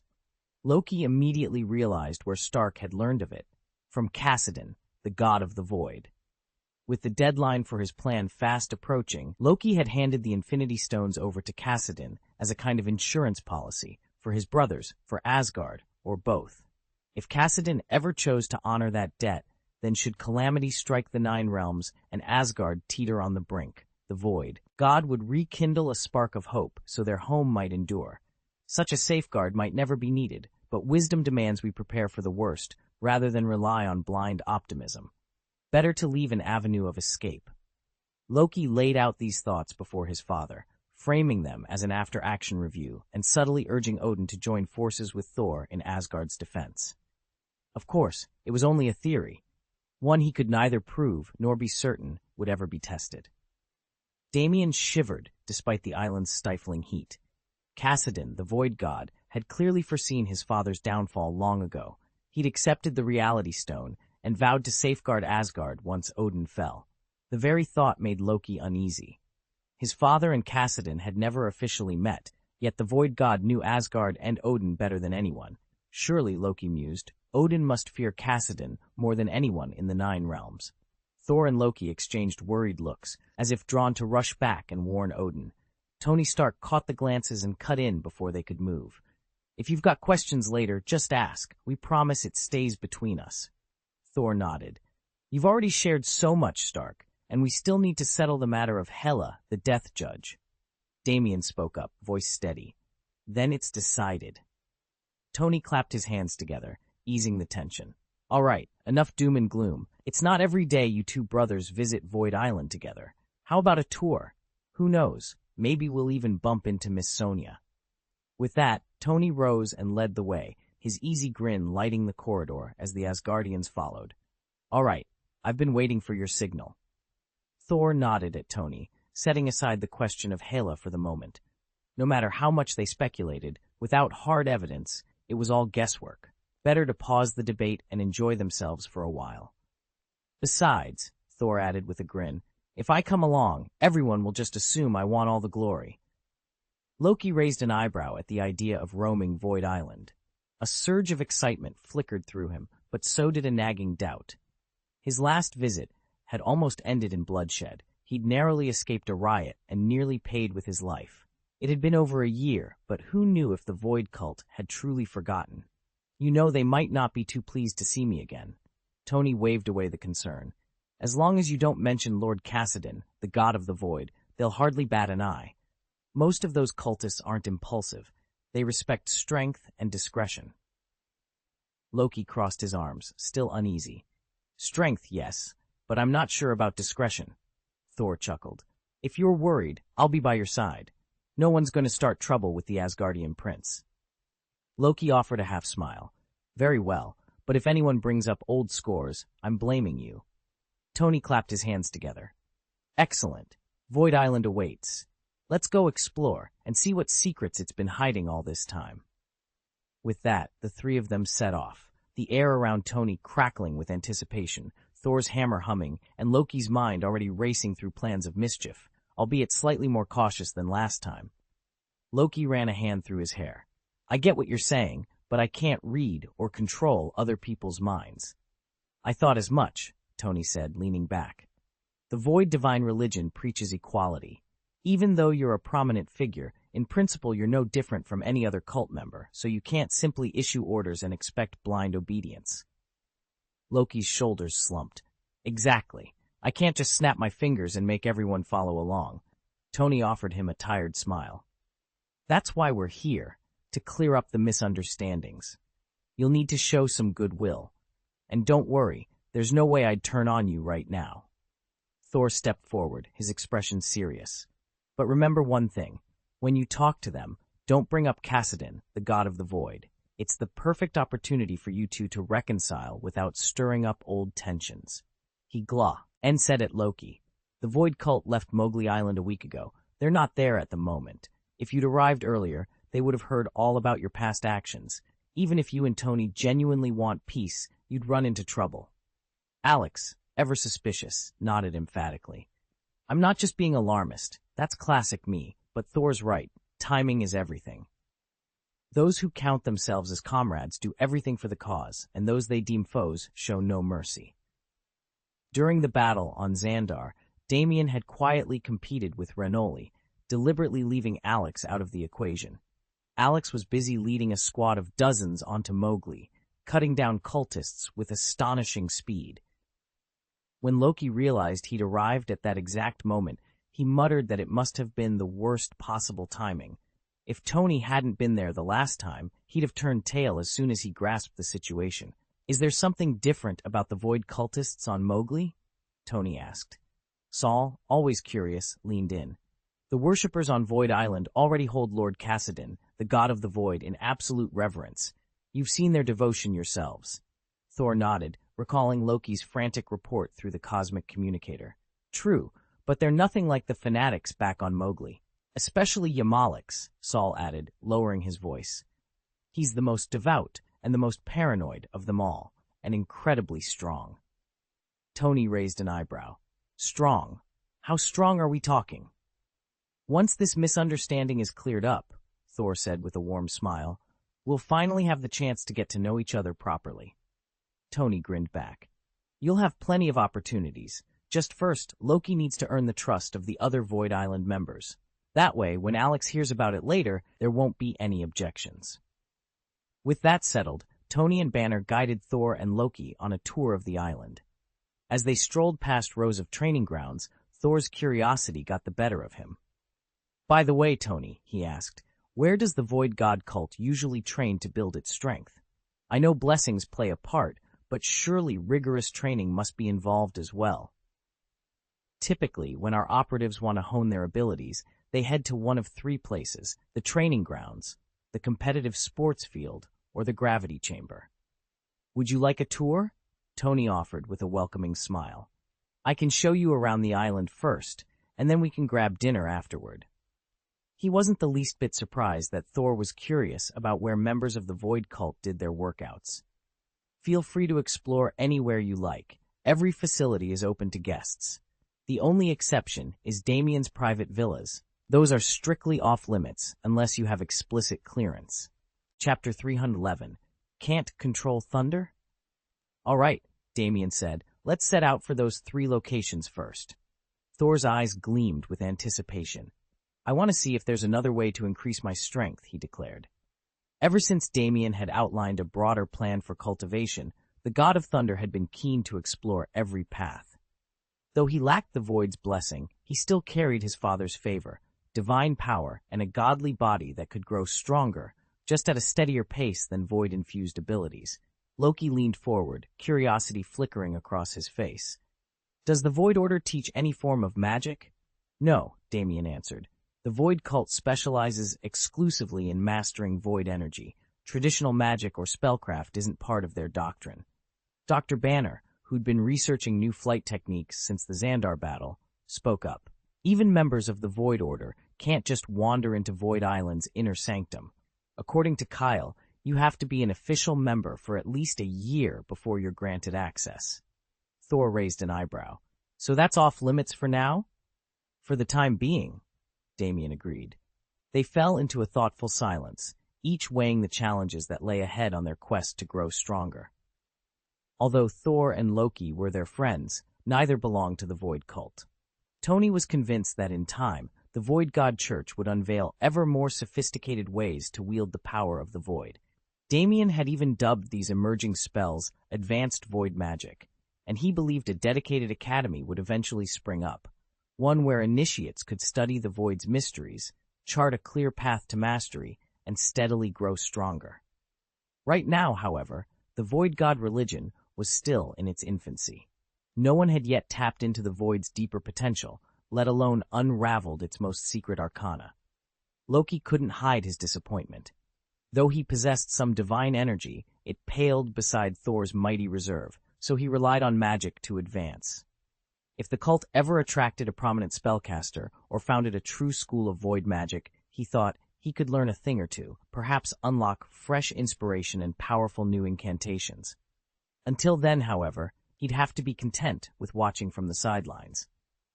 Damien followed the others up to a high observation platform at the Void Cult, peering down at the vast training grounds below.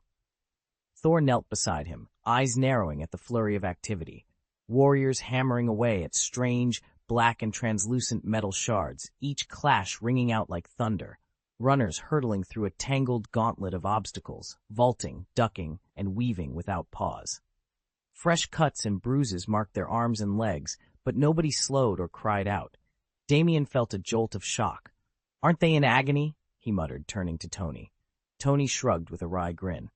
"You'd think so, except watch closely." Below, a trainee's wrist gaped with a bloody slit, yet within seconds the flesh knitted back together. No sooner had that wound healed than another opened, as if the fighters were stuck in an endless loop of injury and regeneration. Damien's stomach tightened. "That's brutal." Loki, leaning casually on the railing, offered a measured nod. "This is only basic training," he said. Tony chuckled. "Precisely. We're here to learn how to control the surge of power in our bodies after evolution. Banner and I drop in from time to keep ourselves sharp." Damien swallowed hard, the clang of metal and the sight of relentless self-healing echoing in his mind. If this was just the beginning, he wondered grimly, what trials lay ahead? Just the basics? Thor's brow shot up as he absorbed Tony's description. Tony grinned. "Barely scratched the surface. The gravity chamber is the harshest test. You train under ever-increasing G-forces, really forcing your body to adapt." "And the competition arena?" Thor prompted. "That's where you learn to master your own strength and speed, how deftly you can move when every thing's stacked against you. What you control easily feels like a playground. What you can't becomes pure agony." Thor glanced at Banner. "Watching everyone else handle it like a breeze must sting." Banner winced. "Tell me about it. I've taken more than my share of hits in there." Tony chuckled. "I thought you swore you wouldn't bring that up." Banner waved a helpless hand. He'd been eager to showcase his talents in the arena, only to discover that every last ounce of power demanded pinpoint precision. Luckily, Tony had covered the cost of his training sessions and the celebratory dinner he'd owed the team after each defeat. Thor leaned forward, eyes alight with curiosity. "So what's the maximum gravity in that chamber?" Damien watched as Tony finished tightening the last bolt on the gravity chamber's control panel. "Originally, the system topped out at 100 times gravity," Tony explained, "but after my tweaks, it can now reach a maximum of 150 G. Damien raised an eyebrow. "That's a huge jump. Any chance of pushing it even higher?" Tony shook his head. "Not without a complete redesign. It would mean rebuilding the entire framework from the ground up. Frankly, 150 G should be more than enough for us. Remember, Kyle only trains at 80 G for about an hour a day, and even then, he's at his limit. Over longer sessions, his stamina just can't handle it. And Kyle's built like a tank. If one of our strongest guys is capped at 80, Pushing this any further would be reckless. Damien nodded thoughtfully. Fair point. You think this will serve the Void Cult for a while?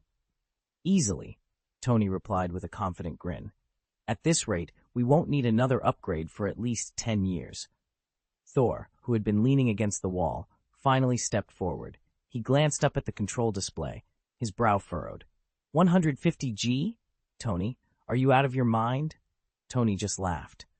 Believe me, Thor, it'll feel like mercy compared to what I'm capable of once we start the full rebuild. With the gravity chamber officially certified for 150G, the three men turned away, already discussing training schedules and safety protocols, knowing full well that the real work was only just beginning. Damien's eyes went wide. What's so strange about it? The gravity facility has multiple chambers and adjustable levels. Tony gave him a patient smile. The system can go up to 150 grimes, but that doesn't mean every room runs at full intensity all the time. You start with a lower setting and train until you can move freely at that level. Once you've logged a total of 12 hours in that chamber, you graduate to the next increment. Damien frowned, trying to picture it.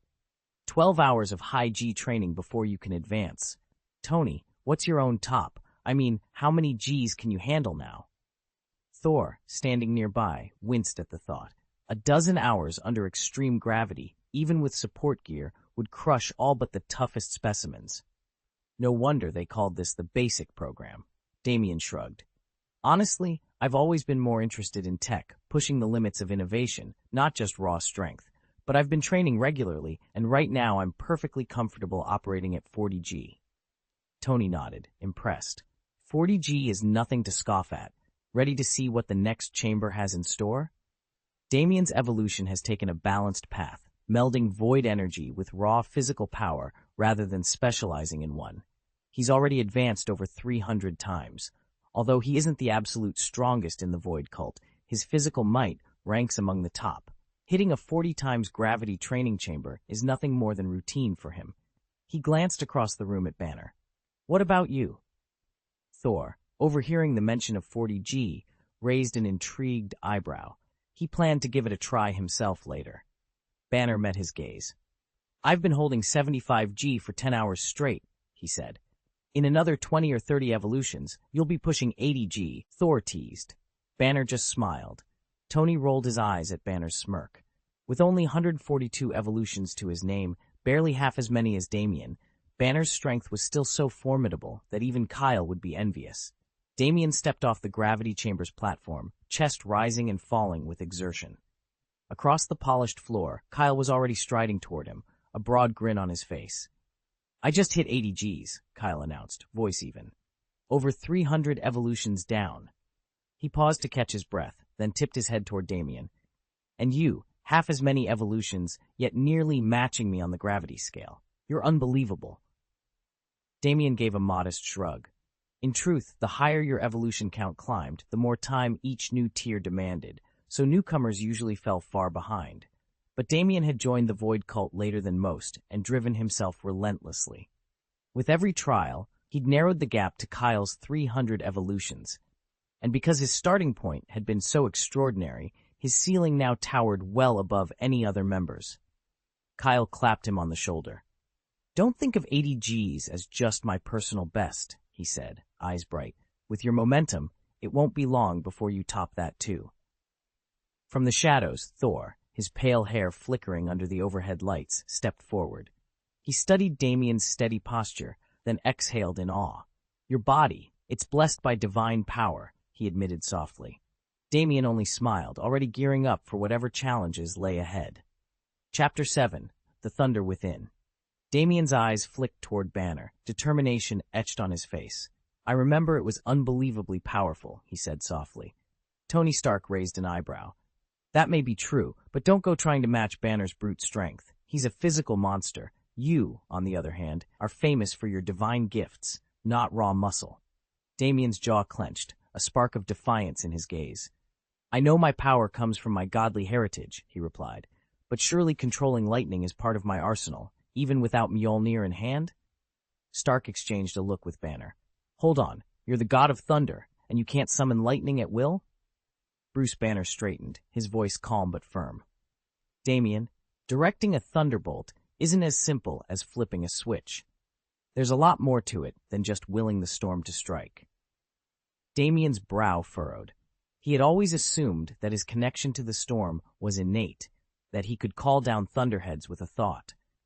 Now, faced with Banner's quiet certainty, he realized there was still much to learn about the true nature of his power.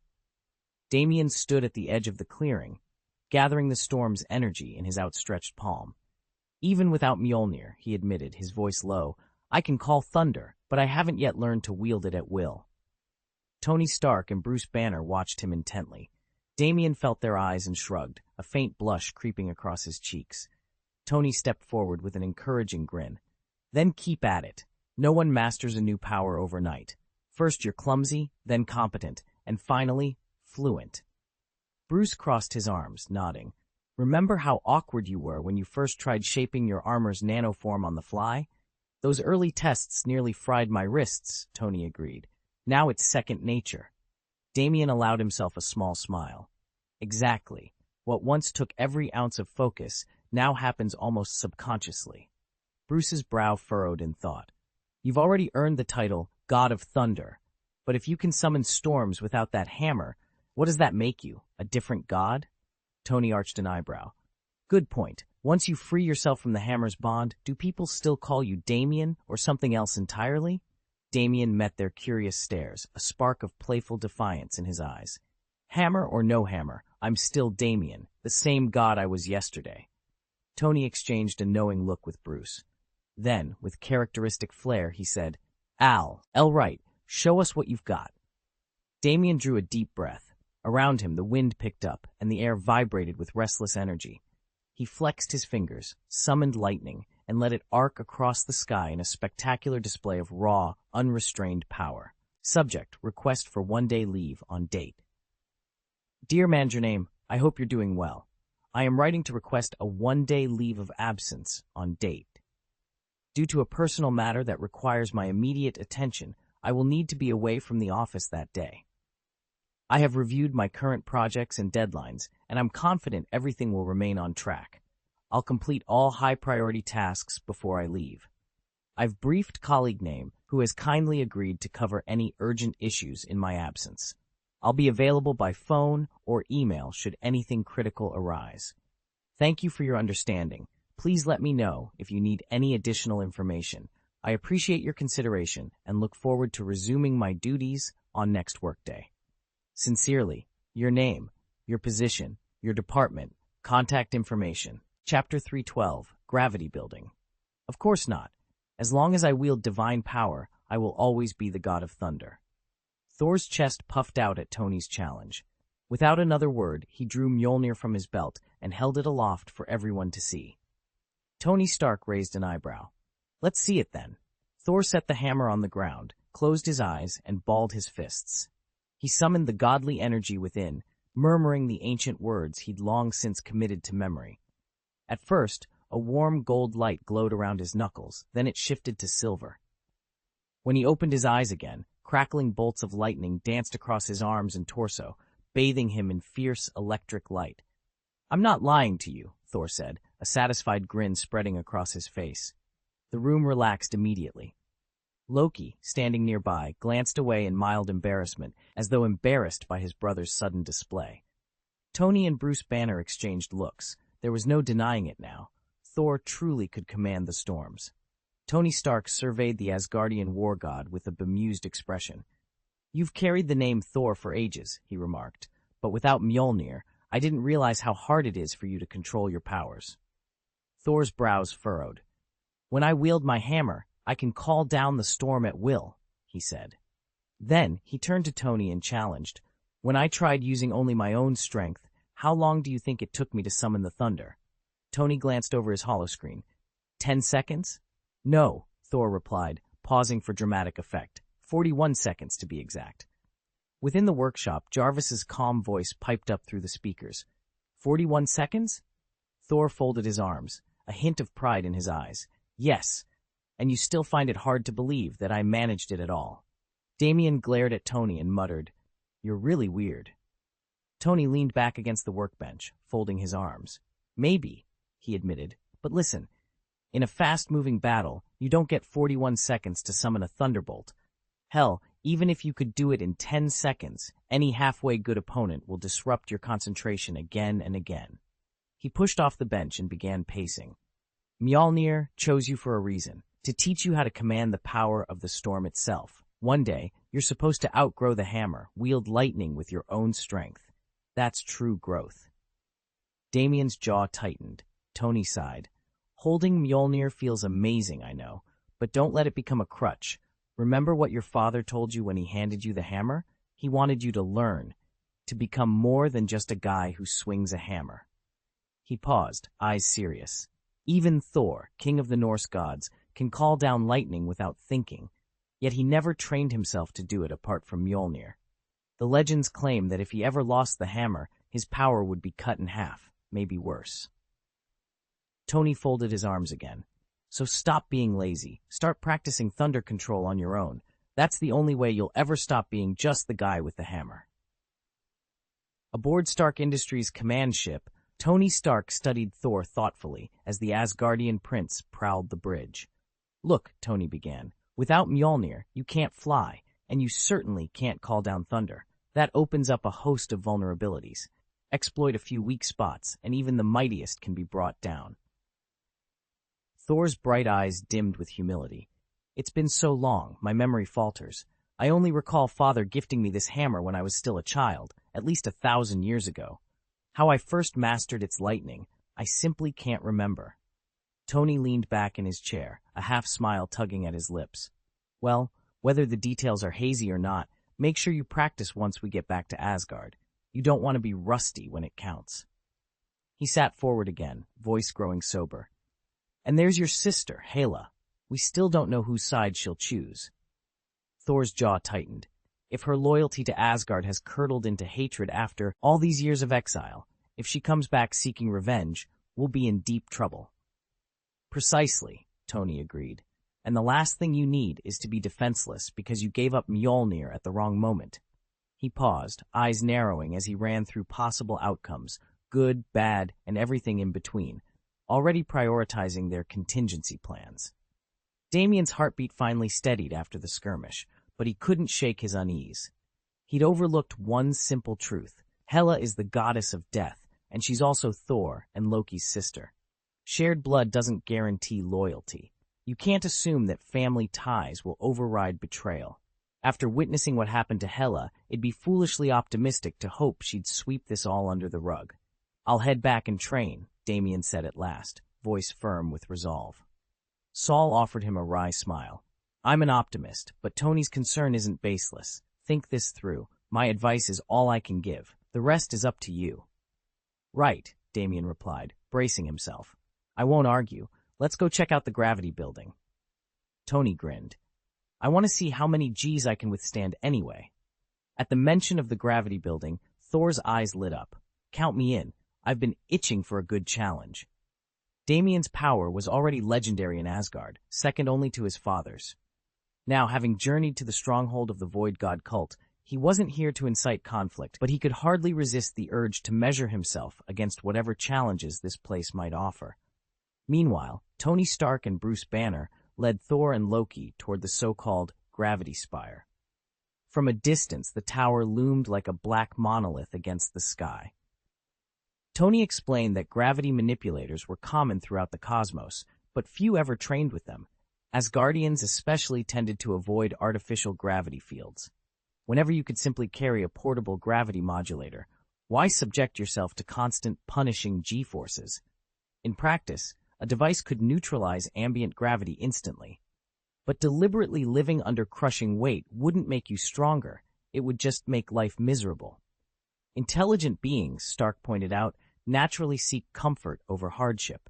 Surviving in an extreme environment by necessity was one thing. Choosing it as a training regimen was another altogether. Banner chimed in, noting that strength came in many forms. Adaptation to harsh conditions was a proven method to build resilience, yes, but it wasn't the only path to power.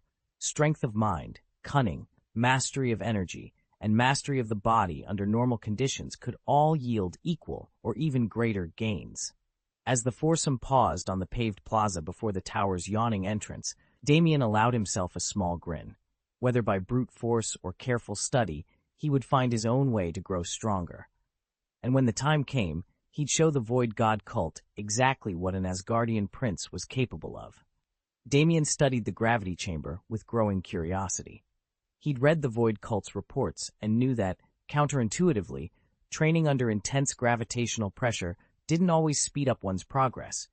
It often slowed it, yet the cult swore by its effectiveness. Otherwise, why would anyone build such a forbidding structure? Foot traffic was light, but it never ceased entirely.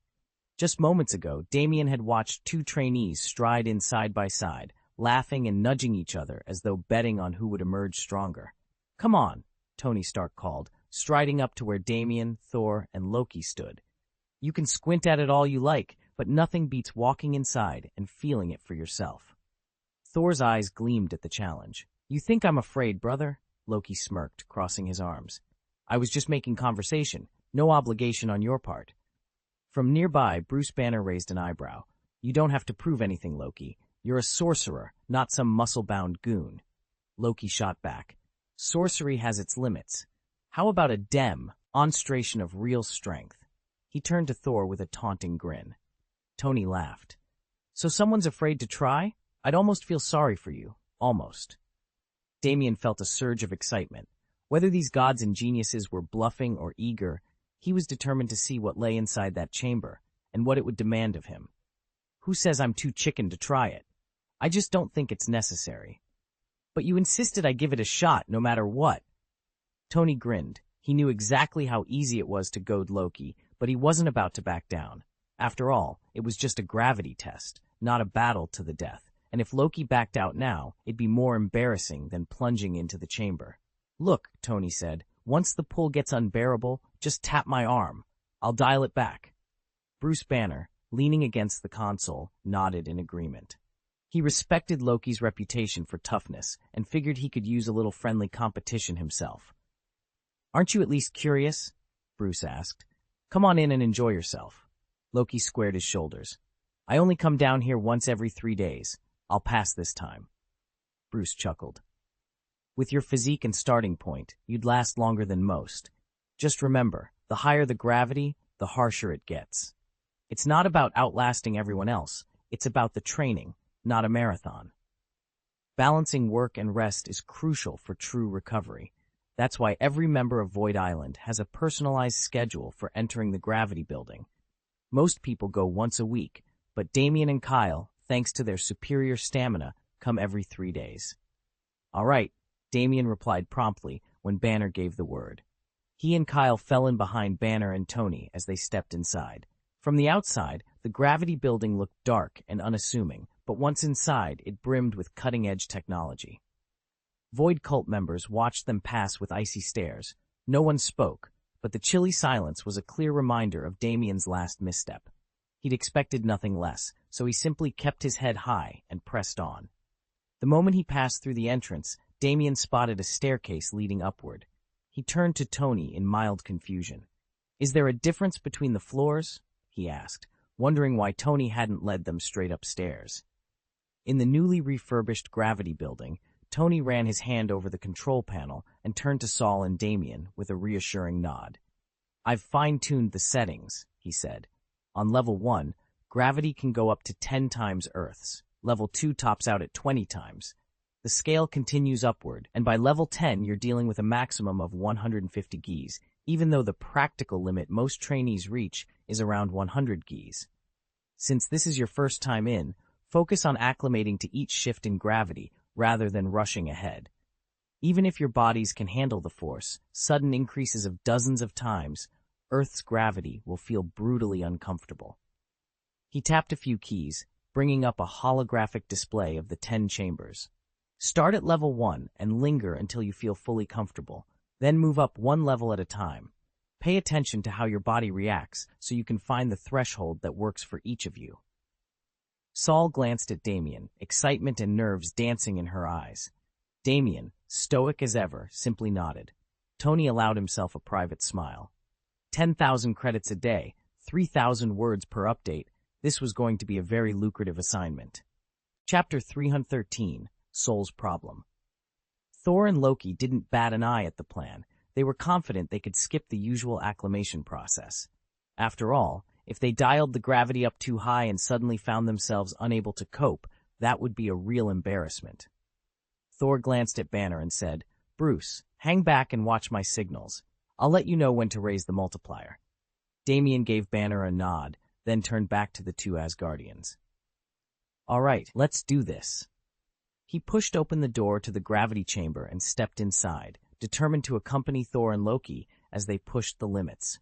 Accidents were unlikely with their combined strength, but better safe than sorry. Damien's suit was rated for 40 times Earth's gravity, yet he knew it could withstand even more. He'd just lose some mobility past that point. If necessary, he could slog through the training session at 50 G, though every movement would feel like wading through molasses. Thor and Loki had both seemed unruffled by Damien's precaution, but as they caught sight of his cautious expression, they couldn't help but become a bit more vigilant themselves. No one wanted to be the first to crack under pressure, especially not when they were about to crank the gravity well into truly uncharted territory. Damien and the rest of the trainees had no real fear, only a nagging embarrassment at how slowly their bodies adjusted. The gravity chamber stretched nearly 100 meters end to end, its walls coated in a blinding white that made every surface glow. Around the perimeter stood racks of training gear, each barbell and dumbbell clearly marked, from 10 kilograms at the light end up to 100. A mere 100-kilo weight didn't sound intimidating, until you remembered that at 10 times Earth's gravity, it would press on you as though it were a full ton. Spend a day lifting under those conditions, and you'd be wiped out. One careless mistake could even leave you injured. On the higher floors, they said, blood spots were found almost every day, though they were always scrubbed clean before nightfall. "All right, everyone, listen up." Banner's voice crackled over the loudspeaker. "Gravity doubles every 5 seconds." The moment the trainees heard the announcement, Thor and Loki both staggered, as if a giant had pressed down on their shoulders. The air around them thickened, sticky and heavy, like wading through a swamp. Their limbs weren't frozen solid, but every movement felt as though they were dragging themselves through molasses. In the high-gravity chamber, each breath felt as though you were lifting weights with your lungs. Tony watched Thor, Loki, and Damien, the newest recruit, with a knowing smile as their faces tightened against the invisible pressure. "Coming in here isn't easy," he said. "Every breath puts a load on your body. You'll hurt for a while, but once you fully adapt, your endurance spikes. That's why training in the gravity tower stings more than anywhere else." He paused as the chamber's artificial gravity climbed from 2 to 3 times normal. "But the payoff is worth it. Every time you step back into standard gravity, you'll feel weightless, unrestrained, like you can do anything. That rush sharpens you in a way no ordinary workout can. Members of the Void cult keep returning for exactly that reason.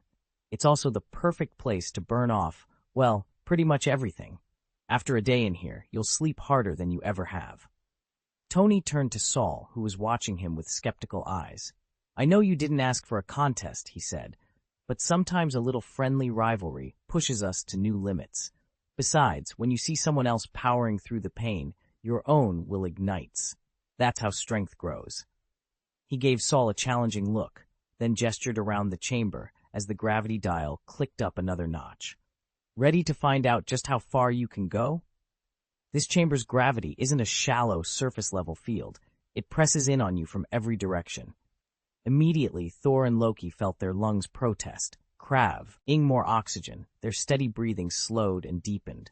"It's different," Thor admitted, though his tone held no complaint. "Not unpleasant, but odd."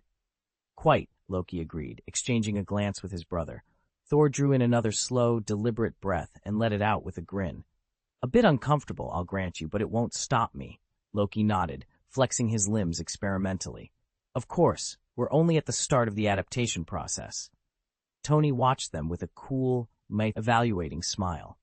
At this first level of enhanced gravity, a bit of unease was natural, and if the gods of Asgard couldn't handle a few extra Gs, they'd certainly struggle higher up. Even in their prime, Thor and Loki wouldn't be so carefree once they climbed into the next tiers of this test. As for why Damien was so certain, it was because he'd personally felt the shift within himself. Calling the high-gravity chamber brutally harsh barely did it justice, but that was precisely the point. The Void God cult believed that true evolution came from surviving and even thriving in the most extreme environments. Thor and Loki exchanged uneasy glances at Damien's steady grin. They had half expected a trap, yet now that they were inside the chamber, backing out felt like cowardice. If they didn't push themselves here and now, they'd never know their true limits.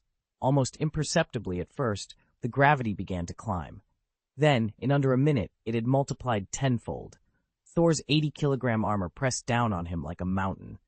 A rush of memories flooded back, his near death, the moment he first donned this suit, and with them, a bittersweet nostalgia.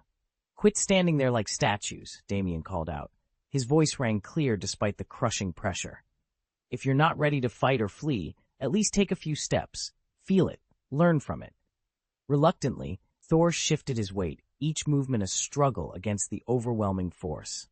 Loki followed suit, his face pale but determined, and Damien watched them both, certain that if they survived this trial, nothing in the universe would ever break them again. Damien cleared his throat and grinned. "All right. I think it's about time we kicked things up a notch, starting with a little warm-up run." He flashed a playful wink at Thor and Loki, who still wore those smug, relaxed smiles as if they'd already won. With hardly any warning, Damien coiled like a spring and vaulted upward. His body moved with such ease that when he touched back down on the training floor, there wasn't even a soft thud.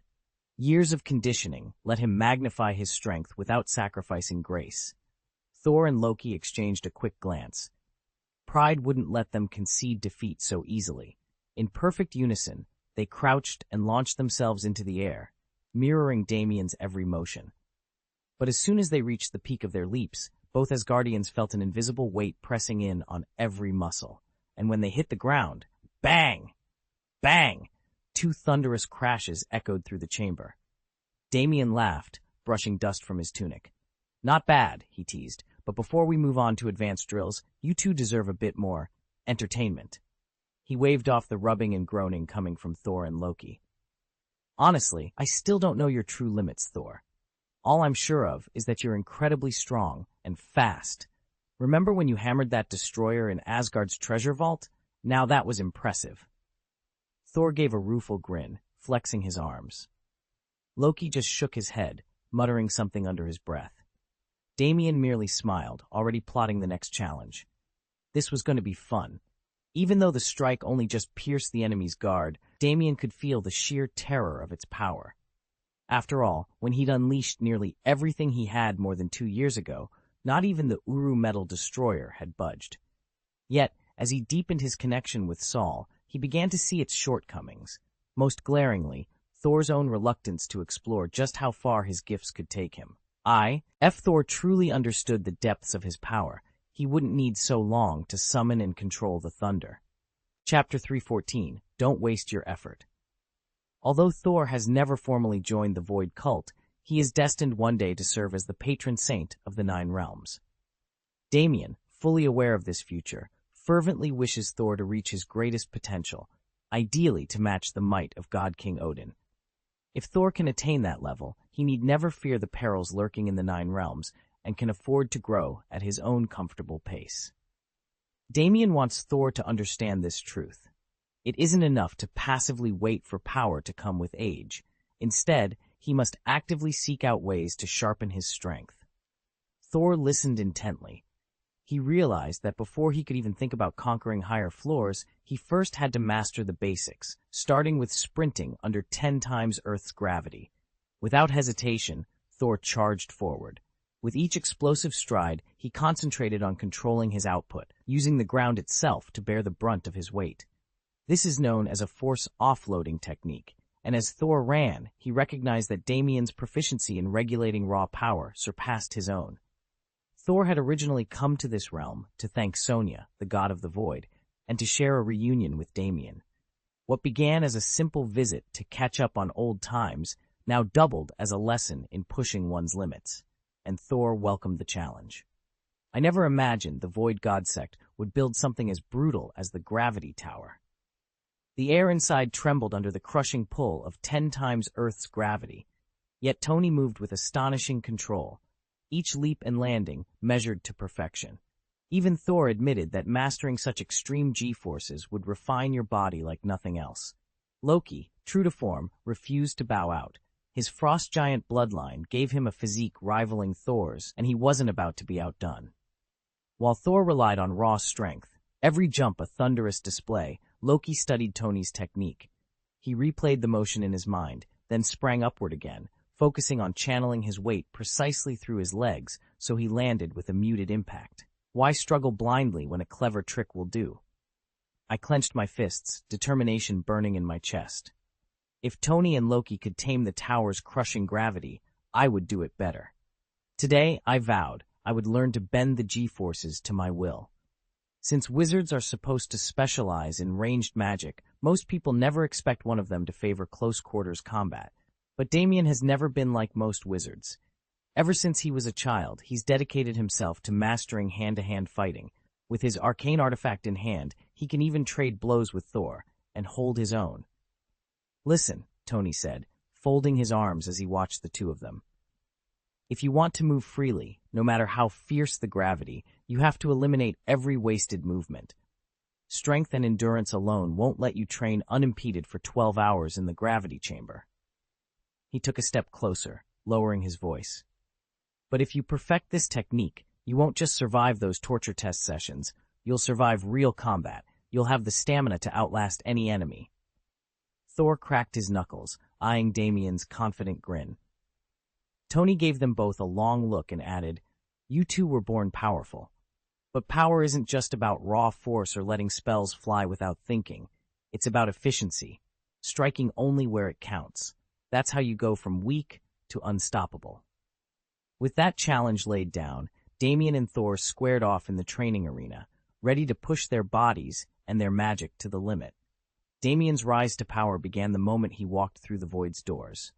There, alongside Renaud and a handful of other seasoned members, he plunged into endless debates on evolution, refined his mastery of force-based techniques, and absorbed every scrap of knowledge they had to offer. Under their tutelage, he transformed from a promising technologist into one of the cult's most formidable figures. Against lesser opponents, Damien's approach was overwhelming, tyrannical force tempered by cunning and calculated skill. He crushed them effortlessly, leaving no room for resistance. But when he squared off against truly titanic adversaries, people like Banner, brute strength alone would never suffice.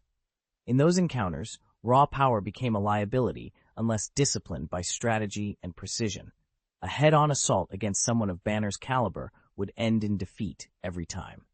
That realization drove Damien to work harder than ever. Though he lacks the innate superhuman gifts of his peers, he compensates with sheer intellect and relentless innovation. Rather than lament the limits of his physiology, he channels all his energy into technological advancement, an area in which he already stands at humanity's pinnacle. In the unforgiving arena of the Void, it's not who boasts the greatest birthright that prevails, but who adapts fastest, thinks sharpest, and refuses to relinquish the fight.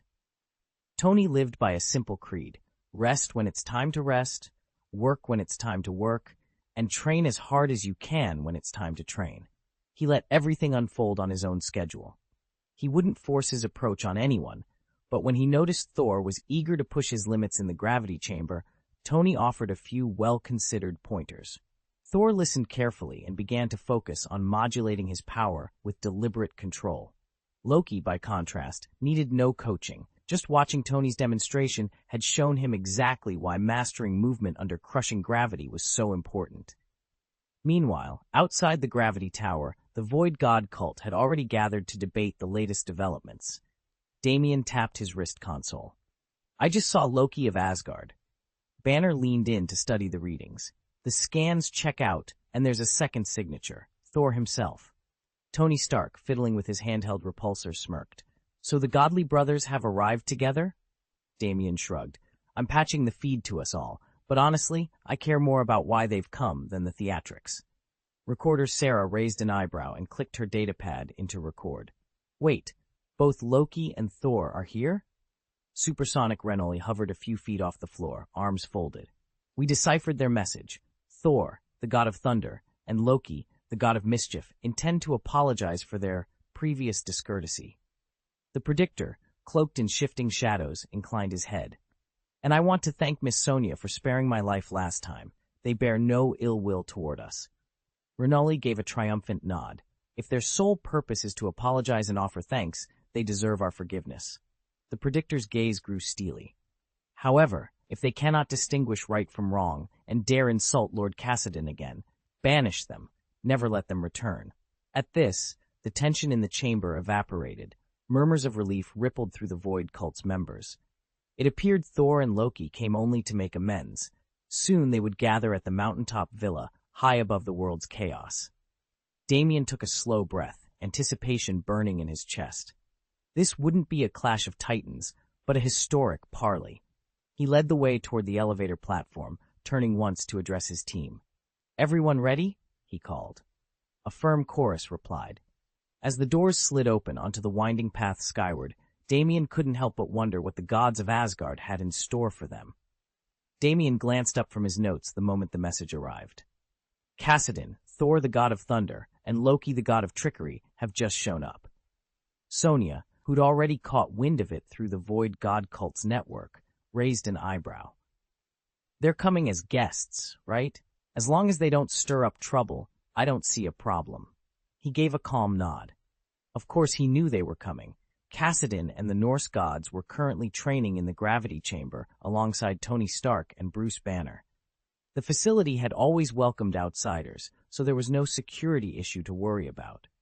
What really occupied Damien's mind was Tony's experimental regimen. Could it inadvertently boost Thor's power before he was ready? On pure talent alone, Thor rivaled Bruce's Hulk. Banner's strength was brute force, immensely powerful, yes, but limited to raw physicality. Thor, by contrast, blended that same martial prowess with divine magic. The catch was experience. Thor was still young, untested by true hardship, untempered by life-and-death trials. Nonetheless, no one could doubt the legacy of Odin's bloodline. If Tony's methods unlocked even a fraction of that potential too early, the balance of power in the world and beyond could shift in ways no one was prepared to handle. Thor will one day grow to rival or even surpass Odin and forge a legend all his own, Mr. Cassidon said. Sonia listened carefully, her brow knitting in curiosity. After a moment, she ventured, "Should I go see them?" Mr. Cassidon shook his head with a wry smile. "They want to thank you, not me. You don't have to go out of your way. Just carry on with your duties. If you happen to cross paths with them, feel free to chat. Odin, the god king of Asgard, entrusted me with one of the Infinity Stones. Though the Void Cult and Asgard aren't formal allies, they're on friendly terms. It wouldn't be improper for Asgardian guests to visit Void Island." Damien absorbed this and nodded slowly. Understood. Sonia's eyes widened. This was the first time she'd heard any of it. She knew only that Mr. Cassidon had once told her that gathering all 6 Infinity Stones would grant nearly limitless power. She'd been on the verge of asking why someone as powerful as he hadn't claimed them himself, but she held her tongue and offered a respectful nod instead. Damien leaned back in his chair, watching Sonia's expression shift from curiosity to outright astonishment. "I know it sounds impossible," he said, setting down his cup of steaming black tea. "The Void Cult's power makes it theoretically feasible to amass infinite gems. I just never asked at the right moment. And I certainly didn't expect Cassidon to already possess 2 Infinity Stones." Sonia's brow furrowed. She had served Cassidon faithfully on Xandar, observed his leisurely days of good food, fine drink, and idle diversions. He even wandered the island's edge now and then, as if bored by everything else. Lately he'd taken to courting strangers, yet none of those exploits required any dealings with Asgard's ruler. "Don't be so surprised," Damien continued calmly. "This isn't about his personal pleasures. It's a pact between me and King Odin." Sonia's eyes widened, but she didn't press him for details. She already understood how quietly powerful Cassidon could be. Damien waved a hand. "Odin gifted me the stones," he explained. "In return, should Asgard ever face a dire threat, I'm sworn to protect it." She stifled a gasp. The only time Cassidon had consulted the All-Father then was to secure this very bargain, 2 infinity stones resting now in his hands, and a solemn vow that bound him to defend the 9 realms. Damien arrived on Blue Star with unmistakable purpose. He never wasted time on trivialities. Though he told observers he intended to catch a play at the Grand Opera, his true goal was a private audience with God King Odin. While he was there, Damien also scouted for exceptional minds, and he discovered 2 in particular, Tony Stark and Bruce Banner. Having absorbed the accumulated knowledge of countless alien civilizations, Banner's intellect had blossomed to superhuman heights, and he was already collaborating with Stark on advanced propulsion systems. With these 2 prodigies at the helm, the technological arm of the Void God Faith is now poised to soar. Chapter 315, Waiting for the Opportunity. Sonia leaned back, lost in thought. Earlier, she had silently vowed that, when the moment was right, she would defend Asgard's honor. But if that was her plan, did it mean Mr. Cassidon had already advanced his own scheme to absorb Asgard into the Void Cult? Gathering her composure, she turned to him and asked, "Mr. Cassidon, how do you assess the Asgardians now?" She needed to know where the Void God religion stood and where it was headed. Cassidon regarded her calmly before answering. "There aren't many Asgardians who matter to us," he began. "First and foremost is Odin, the All-Father, God King of Asgard. Then there's Heimdall, guardian of the Rainbow Bridge, whose divine sight spans countless realms. Beyond them, Odin's own children, Hela, goddess of death, and Thor, god of thunder. Among these 4, Odin and Thor hold particularly unique statuses. If we intend to bring any of them into the void, we must tread carefully and account for their special positions." Damien, who had been listening beside Sonia, spoke up. "But isn't the Void Cult's ultimate goal to merge Asgard into its domain?" Sonia frowned, digesting both Cassidon's assessment and Damien's question. The pieces were falling into place, and she could almost taste the danger lurking in every divine name on that list. Now more than ever, she needed to wait for the perfect opening. "There's potential in the plan," Damien said, "but we can't ignore the risks. We'll need to monitor everything closely." "Precisely." Sonia leaned back, her expression thoughtful. "When Odin's time comes, speak with him directly. If he's willing to embrace the void, we bring him in. If not, we wait for a better opening." Damien nodded once. "Understood. If we abandon Asgard now, the losses at Ragnarok will be catastrophic. By then, even if Thor petitions Cassidon to shelter the Asgardians under the Void Cult's banner, the fledgling faction won't carry much weight." Sonia smiled, cool and assured. "And when that day arrives, make sure I'm the first to know." Her lips curved in a faint, almost conspiratorial grin. Cassidon's intent was unmistakable. He would never relinquish his pursuit of Asgard's allegiance. Their eventual induction into the Void Cult was only a matter of time, and once inside, the Asgardians would splinter into rival enclaves. Likewise, as the Void Cult swelled in power, it too would fracture into competing sects.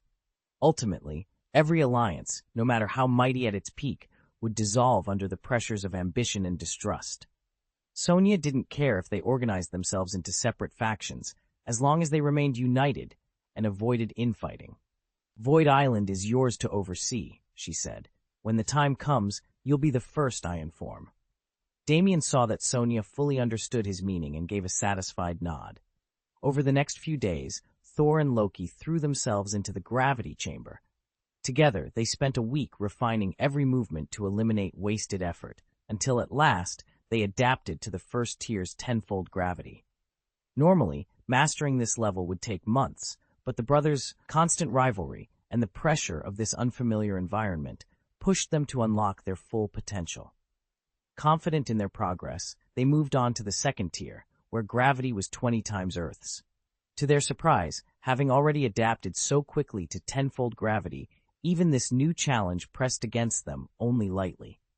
Damien and Thor barely spent half a day at the 30G setting before cranking the gravity even higher. Under 30 times Earth's pull, neither of them could move or breathe without effort. Their bodies were built like tanks, but even the hardiest organs felt crushed under such weight. Every breath dragged a sting through their lungs and ribs. Thor had it worst. His Uru steel armor alone weighed more than a ton, and, even for the god of thunder, Wielding that suit freely under 30G was brutal. Yet neither he nor Damien would back down. They'd already experienced and said the thrill of stepping out of the gravity chamber, feeling as light as swallows. That rush was all the motivation they needed to tough it out. Their muscles were more than capable. They simply had to acclimate to this merciless environment to become stronger. Thor didn't even want to think about Banner's record, or Tony Stark's for that matter. By the time they reached the 4th level, he intended to endure 40 times Earth's gravity without complaint. And he'd make sure Damien could do the same. Damien and Loki gripped the railings inside the Avengers' gravity chamber, each clinging to Tony Stark's one ironclad rule: no powers. Deity's might and gamma-infused rage alike were precious commodities.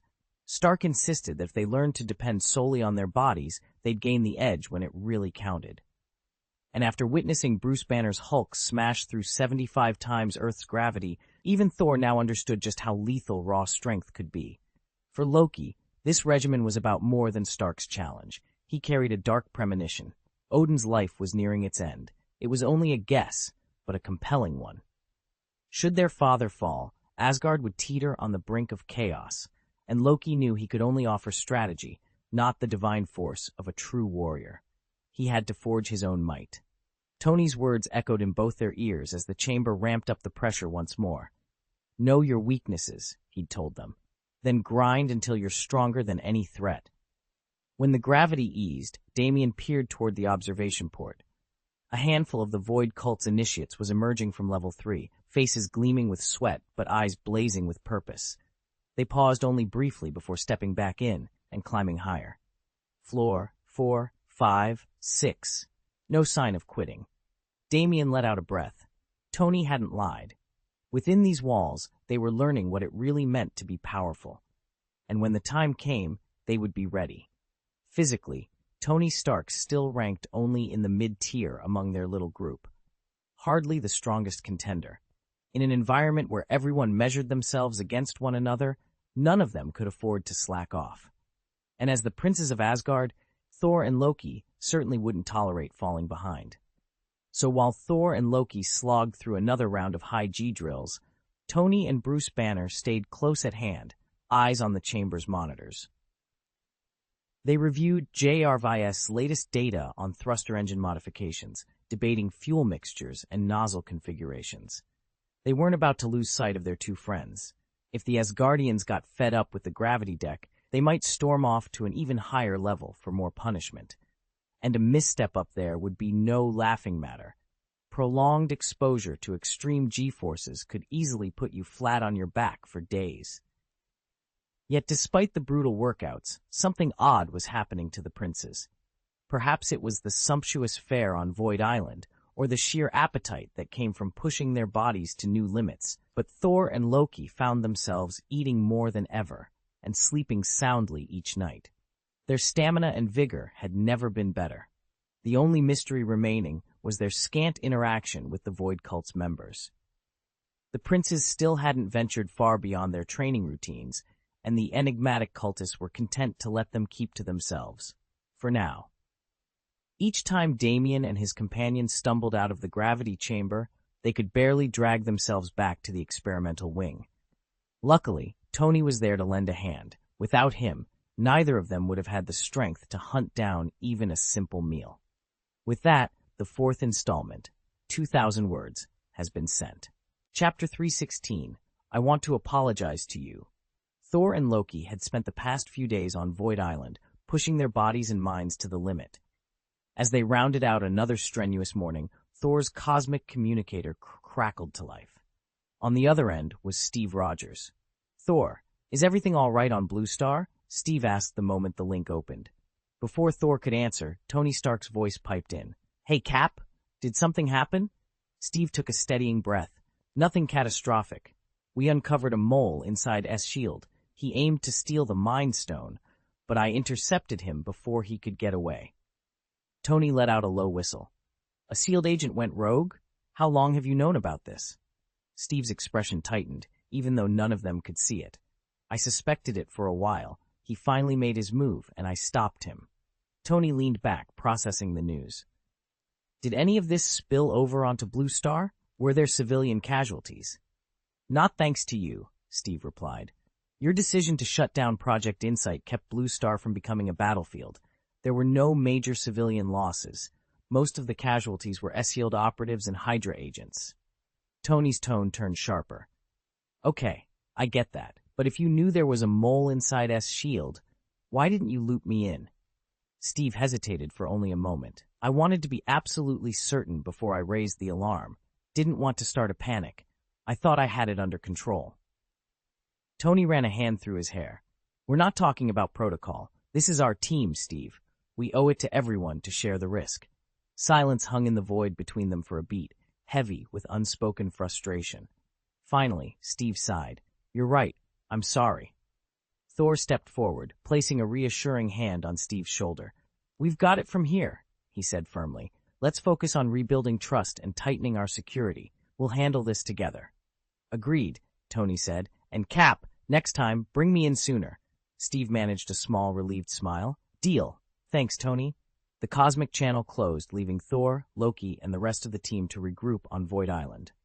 The betrayal within their ranks had been contained, for now, but the trust between allies would need careful tending if they hoped to face whatever came next.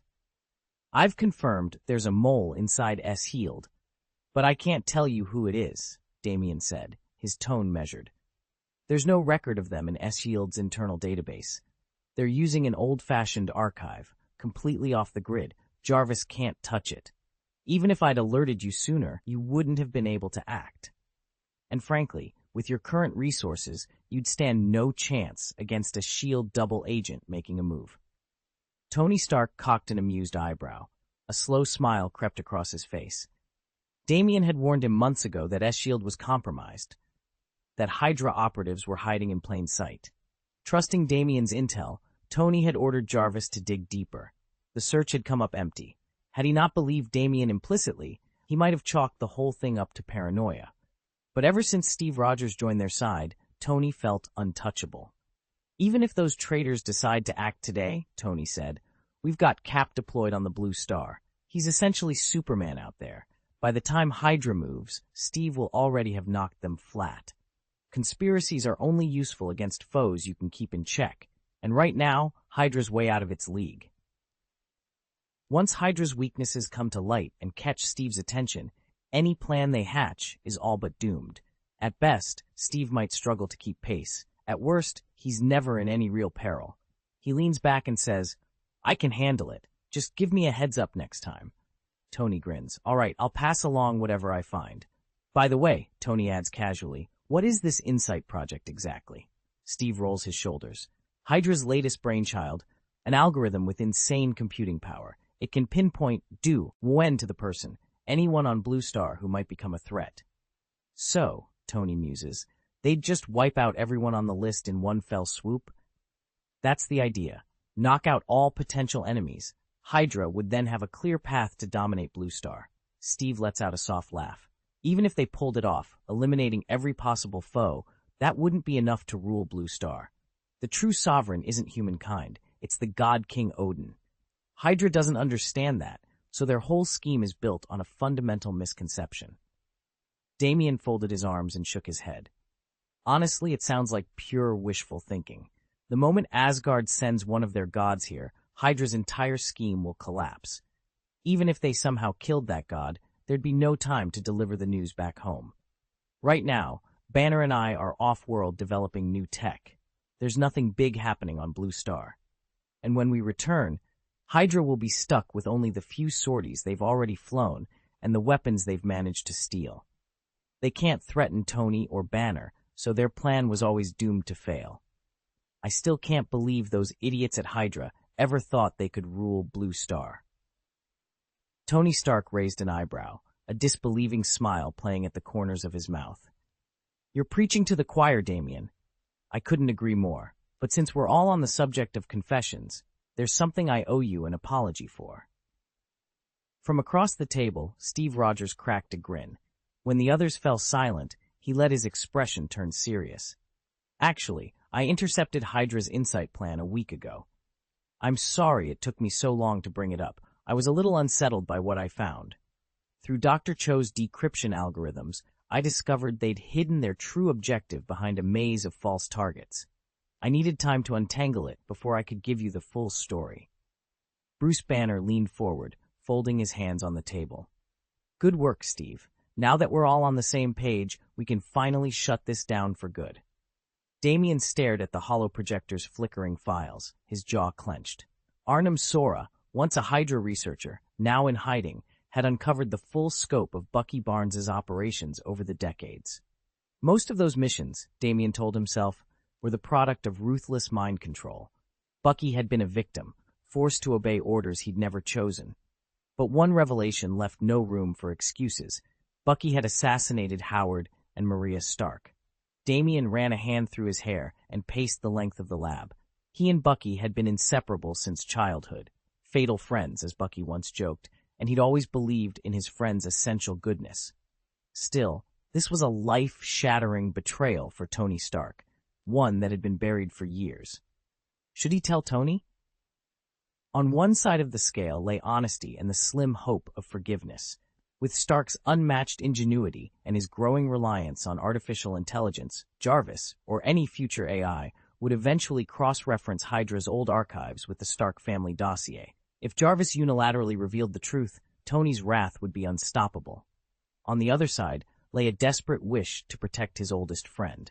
Could he bear to see Bucky branded a cold-blooded murderer, or to watch Tony Stark, who had already spent time trapped in the void, unleash every one of his armors in a vengeful assault? Damien's confidence wavered. He knew Tony's suits were more powerful now than ever, their repulsors and missiles capable of leveling city blocks. He had no guarantee he could stop Stark if he fought in a rage. And if they clashed above a populated area, countless bystanders in the surrounding environment would pay the price.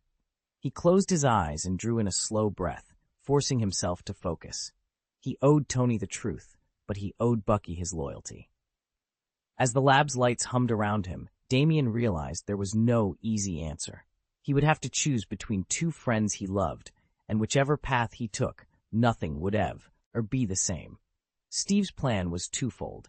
He would guide the new recruit into the void and introduce him to Damien, ensuring Damien would become both friend and benefactor, so our newcomer needn't worry about money and could concentrate on his own growth.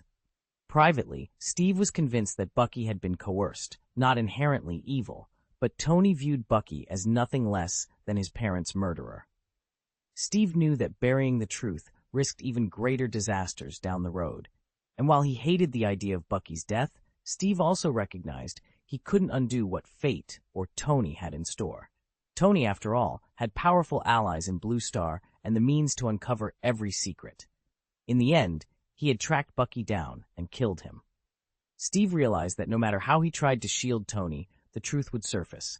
So why not make the first move, confess, and seek forgiveness? After a week of agonizing over his decision, Steve found Tony in the workshop, tinkering with a sleek piece of metal that caught the light. He cleared his throat. "Tony, Steve began, his voice catching. "I'd like to apologize." Tony looked up, eyebrows arching. "Apologize? For what?" Steve swallowed and tried again. "Not for me. One of my brothers did something terrible, and it led to, well, you know what happened." Tony set his tools down, folding his arms. "Speak clearly, Steve. I don't have time for riddles." Heat rose in Steve's cheeks. He ran a hand through his hair.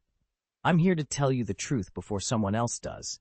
I know how it looks, but I wanted you to hear it from me. I'm asking, forgive him, forgive all of us." Tony studied him in silence. The air between them was thick with tension, but Steve held his ground, hoping that honesty might yet bridge the chasm of anger and grief. "Certainly. Please go ahead and send me the chapter, up to the first 2,000 words, and I'll get started on rewriting it into coherent, idiomatic English with Damien as the male protagonist." Chapter 317, Death of Bucky Barnes. Damien studied Steve across the table. His voice was calm but firm. "Who is this brother of yours? What could he have done that you need me to forgive?" Steve swallowed hard, choosing his words carefully. Damien wasn't upset. If Pepper ever had doubts about their relationship, Damien knew she'd confront him directly rather than let things fester. But this was different. Steve straightened, voice low. "His name is James Buchanan Barnes, Bucky." Damien frowned. Bucky Barnes, the man who was trapped in the ice all those years? Exactly, Steve replied, eyes shadowed. After I was presumed dead, Hydra found him. They wiped his memories, remade him into their own assassin. No hesitation, no mercy. He eliminated every target Hydra deemed a threat. Damien's pulse quickened. And you want me to pardon him for that? Steve's jaw tightened. It's not just Hydra's enemies he killed. He paused, swallowing. He murdered my parents. Silence fell. Damien's breath caught. Your parents? Steve nodded, grief edging his voice. Hydra ordered it. Bucky carried out the hit flawlessly, left no witnesses. When I finally returned, I found only an empty house and unanswered questions. Damien stared into Steve's haunted eyes. He closed his own for a heartbeat, offering silent solidarity. When he spoke, his tone was gentle but steadfast. I'm so sorry, Steve. I had no idea. Steve exhaled, relief mingled with pain. I needed you to know the truth. I'm not asking for mercy. I just couldn't keep this from you any longer. Damien placed a hand on his friend's shoulder. We'll face him together. You're not alone in this. Steve managed a small, grateful smile. In that moment, amid the grief and betrayal, they found an unspoken bond, one that would carry them through the ordeal ahead. Damien's voice was icy as he addressed the Hydra operative before him. When I return in a few months, I'll hunt every last one of them down and kill them all. He paused, letting the threat linger in the sterile chamber. I won't set foot on Blue Star again until Thor and Loki have safely returned to Asgard. That's another 3 or 4 months. In the meantime, feel free to enjoy catching up with your brother. But mark my words, the day I come back, I don't want to hear that he's still alive. As the operative remained impassive, Damien's expression turned harder than steel. In truth, he'd never placed much stock in Hydra's power. Yes, they housed brilliant scientists, but their work was shackled by Blue Star's technology, and after all, they were still only human. He had believed they posed little real threat to his world. Then he learned they were responsible for his parents' deaths. Mercy died along with them. Damien crossed his arms, studying the silent figure. He'd never been one to snoop on private lives. He'd never hacked every terminal on Blue Star. But make no mistake, if he chose to, he could unlock any system, intercept any message. He simply had more pressing matters at hand. Their time would come. Soon, justice would be served. Is there absolutely no room for negotiation? Damien's voice trembled as Tony Stark informed him he had only a few months. Tony's gaze didn't waver. Other matters are open to discussion, he said, but this one is non-negotiable. He leaned forward, adopting an almost instructive tone. Do not do unto others what you would not have done to yourself. And remember that the hatred one feels toward his father's murderer is something no amount of goodwill can erase. Damien stared back, heart pounding. Tony continued, if you've learned those lines but lost sight of their meaning, you'd do well to review them. A beat passed before Tony added, I've given you my respect, extended Bucky Barnes a few more months of life, and even indulged some time catching up with you. I expect the same courtesy. Don't make me regret it. Damien's jaw clenched. He recognized those proverbs. It was everything he'd been taught. Still, now that he stood face to face with the man who had killed his he realized there was no simple way to forgive. Not this time. Damien hung up the comlink and stood in stunned silence for a long moment. He just accepted Tony's ultimatum. If he refused Stark's terms, Tony wouldn't merely sever their alliance. He'd execute Bucky right in front of him. Let me know when you're coming back, Tony had said before the line went dead. Damien forced himself to speak. I'll send you a message 1 week before I'm ready to return. There was a pause. Then Tony added coldly, and once you're back, we can talk about everything else. Understood, Damien replied. He knew that by agreeing to notify Tony, he'd given in, at least for now. He shut off the comm and stepped out onto the veranda of one of Tony's villas on Blue Star, the private island Stark had turned into a fortress of high-end technology. The late afternoon light shimmered on the water, but Damien barely noticed. At the railing stood Bucky, his gaze fixed on the endless blue. His posture was rigid, shoulders squared against the sea breeze. Damien approached slowly, heart heavy. Look at you, he said softly. Still haven't forgiven me, huh? Bucky didn't answer. He just stared at the horizon, jaw clenched. Damien reached out and rested a hand on the cool metal beside Bucky's. I know, but I promise you, I'll find a way out of this. We'll face whatever comes next together, all right? Bucky's shoulders sagged just a fraction, a silent concession. It wasn't forgiveness, but it was something. They remained there, side by side, watching the waves roll in, each lost in his own thoughts, waiting for the storm that was already gathering. How much time do I have left? Damien's voice was barely more than a whisper. Steve's footsteps approached from behind. He stopped a few paces away, guilt written all over his face. At Damien's prompting, he finally answered, "The doctors say a minimum of 3 months, maybe up to 4. Damien let out a quiet laugh, wry but not unkind. 3 to 4 months, that's more time than I'd hoped for. Steve's shoulders sagged. You've fought so much already. Don't look so down, Steve. Damien turned to face him, forcing a small smile. In truth, I should have died 70 years ago. He paused, gathering his thoughts. Since then, every time I broke free of Hydra's control, they snatched me back, twisted my mind, and turned me into their weapon once more. I've done things I can't forgive myself for. Steve took a hesitant step forward. You're alive now, Damien. That alone.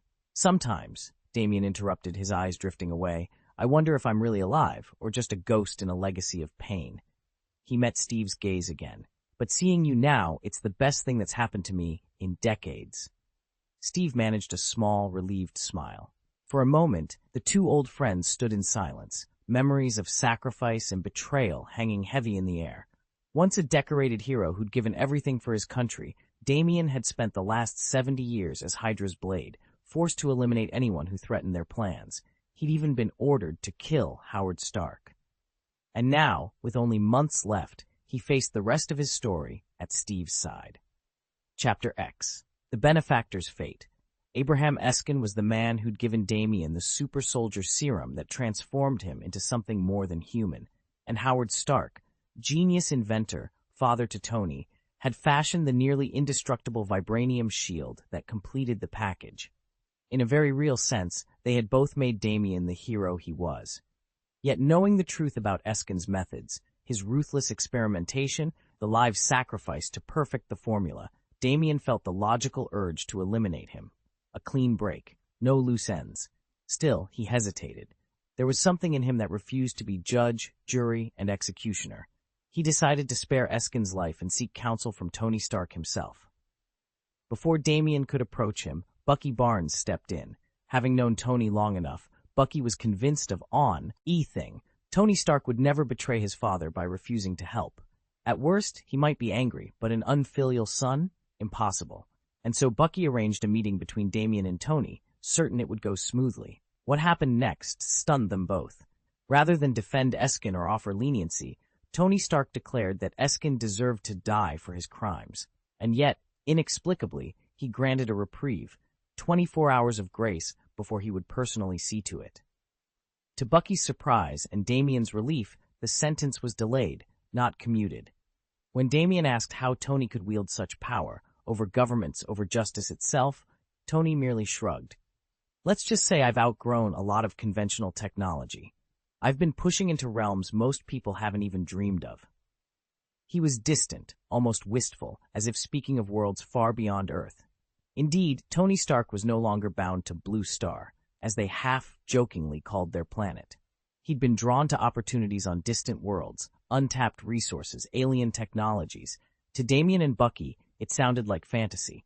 Yet the fact remained, Tony possessed abilities that made him a force far greater than any super soldier. Bucky shook his head when he heard Tony's offhand remark about traveling to other planets.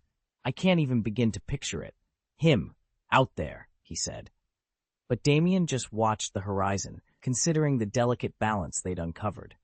A man who could make you a hero, and a world where that same man could decide if you lived or died. Bucky's eyes widened as he felt the surge of power radiating from Steve. Though a super soldier himself, he'd never encountered anything like this, and Steve had subdued him with terrifying ease. Steve knelt beside him on the old stone pier and pressed a hand to his shoulder. I'm sorry, Bucky. Bucky forced himself to meet Steve's gaze. Just hear me out first, he said quietly. After that, I'll end my life, then you can take my body to Tony Stark. Don't wait months to find out what really happened. Steve recoiled as if struck. You're going to kill yourself? Bucky gave a rueful shrug. If I'm afraid of death, I never would have joined the military or volunteered for the front lines. I'd have stayed in the rear as a logistics officer and avoided all of this. Silence stretched between them, broken only by the lapping of waves against the pier. Steve's face twisted in conflict. He opened his mouth to protest, but Bucky held up a hand. Steve, please, listen. I know you want to save me, but the blood of my men stains my hands, and Howard Stark's blood on top of that. I can't live with what I've done. Steve's jaw clenched. He stared at Bucky in stunned disbelief, torn between loyalty and the unbearable weight of Bucky's decision. The night air grew colder around them as the two old friends faced the darkest choice of their lives. Chapter 8. The Price of Redemption. Damien stood alone in the cavernous hangar, the soft hum of the power generators his only company. The cold metal floor reflected the muted glow of the overhead lights, casting long shadows around him. Across from him, clad in his Captain America uniform, Steve Rogers watched with a pained expression. You and I both know how this ends, Damien said quietly, his voice echoing in the stillness. My death isn't an accident. It's the only way I can atone for everything I've done. Steve took a cautious step forward. Damien, don't say that. We'll find another way. Damien raised a hand, his pale eyes locking onto Steve's. Steve, I've lived through horrors you can't imagine, carried sins that will never wash away. You, on the other hand, you got a second chance. You thawed out of that ice, built a new life. One that includes Peggy Carter. You're happy now. You have a future. Steve's lips parted as though to speak, but Damien continued before he could. You shouldn't let me ruin that life you fought so hard for. I'm already gone, in every meaningful way. If you chase after me, if you try to save me, you'll endbore, up trading your own happiness for my ghosts. A heavy silence settled between them. Damien's shoulders sagged as if releasing an invisible weight. These past few days, getting to see you alive, talking with you again, it's been more than I ever hoped for. And Tony's even arranged a few extra months to help me. He values your friendship just as much as I do. Steve's eyes widened. Tony did that for me? Damien offered a sad, wry smile. He did. That's how important you are. But none of that should stop me from doing what I've decided to do. No one can halt the resolve of someone who truly wants to die. Steve's hand hovered over his shield, but he stayed rooted in place. Damien's words hit him like a blow. You know, Damien said softly, your super soldier serum makes you bulletproof unless it's a shot to the head. Even you can't survive that. Steve's face tightened. Damien, I won't let you. You can't save me, Steve, Damien interrupted gently. Not this time. All I ask is that you live your life fully. Promise me you'll cherish every moment with Peggy, with Tony, with the people who need you now. Slowly, Steve nodded, his chin trembling. Damien gave him one last lingering look, equal parts gratitude and sorrow, then turned and walked away, leaving Steve alone under the flickering lights, the unspoken promise of redemption echoing in the empty hangar. Damien didn't want his death to drive a wedge between Steve and Tony Stark. Steve deserved every chance at a brighter future, one free of the shadows Damien left behind. Drawing a pistol from his waistband, he let his fingers trace the cold steel. Steve, life has to be about moving forward, he said, his voice steady. Promise me you'll live well. Don't let me, the ghost of your past, haunt you or hold you back. He lifted the gun to his temple. Steve's eyes filled with desperation and heartbreak as he recognized the finality of Damien's resolve. His voice shook. Okay, I promise. Damien's expression softened into a gentle smile. That's all I need, he whispered. Then, without a moment's hesitation, he squeezed the trigger. The shot echoed once, and Damien's body went slack. In death, the faint curve of a smile remained on his lips, a last comfort in knowing that Steve would live on, unburdened by the past. Chapter 318, The Truth Revealed. Damien watched his former friend die. Though he had given his reluctant consent, nothing could blunt the ache in his chest. At that moment, Peggy slipped to his side and wrapped him in a gentle, reassuring embrace. She had endured too many farewells to misunderstand his grief. She simply held him, letting him draw strength from her presence. Tony Stark stood by, his face unreadable. If this were any other crime, we could argue every nuance, he said quietly. But Bucky murdered your father. That's non-negotiable. Either you or Peggy had to carry out the sentence. You deserve a moment to say goodbye. No sudden trip back to Blue Star, no torture, no bloodlust. Take the time you need. Bucky lay on the cold ground, his breaths ragged. He reached up, voice thin. Damien. Damien knelt beside him, hand trembling as he grasped his friend's. It's over, Bucky, he whispered. You won't suffer at their hands or mine any longer. Bucky managed a faint, bittersweet smile. Thank you, he rasped. But if I let this drag on, they'd kill me eventually, and you'd lose yourself trying to save me. He closed his eyes against the pain. I can't let that happen. Peggy tightened her arms around Damien. You don't have to do this, she sobbed. Bucky's breath caught.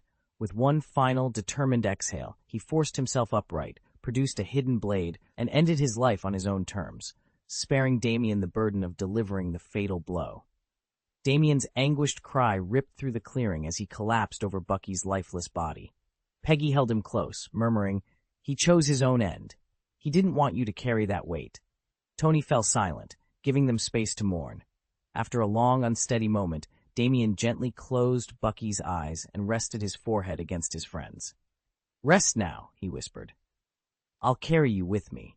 He stood slowly, met Peggy's tear-filled gaze, and drew a trembling breath. Justice had its price, and now, more than ever, he understood its true cost. Damien sank to his knees on the grass, voice catching in his throat. My last true friend from the past, he's gone. Paige dropped to her own knees beside him and wrapped him in a fierce hug. Her voice trembled as she spoke.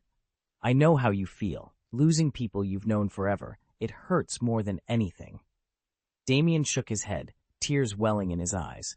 But it doesn't mean everyone's gone. Not everyone I ever cared about is dead.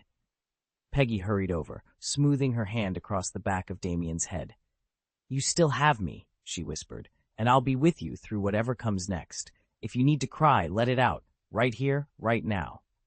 Damien gave in, his iron will finally cracking. Tears he'd held back for so long streamed down his cheeks.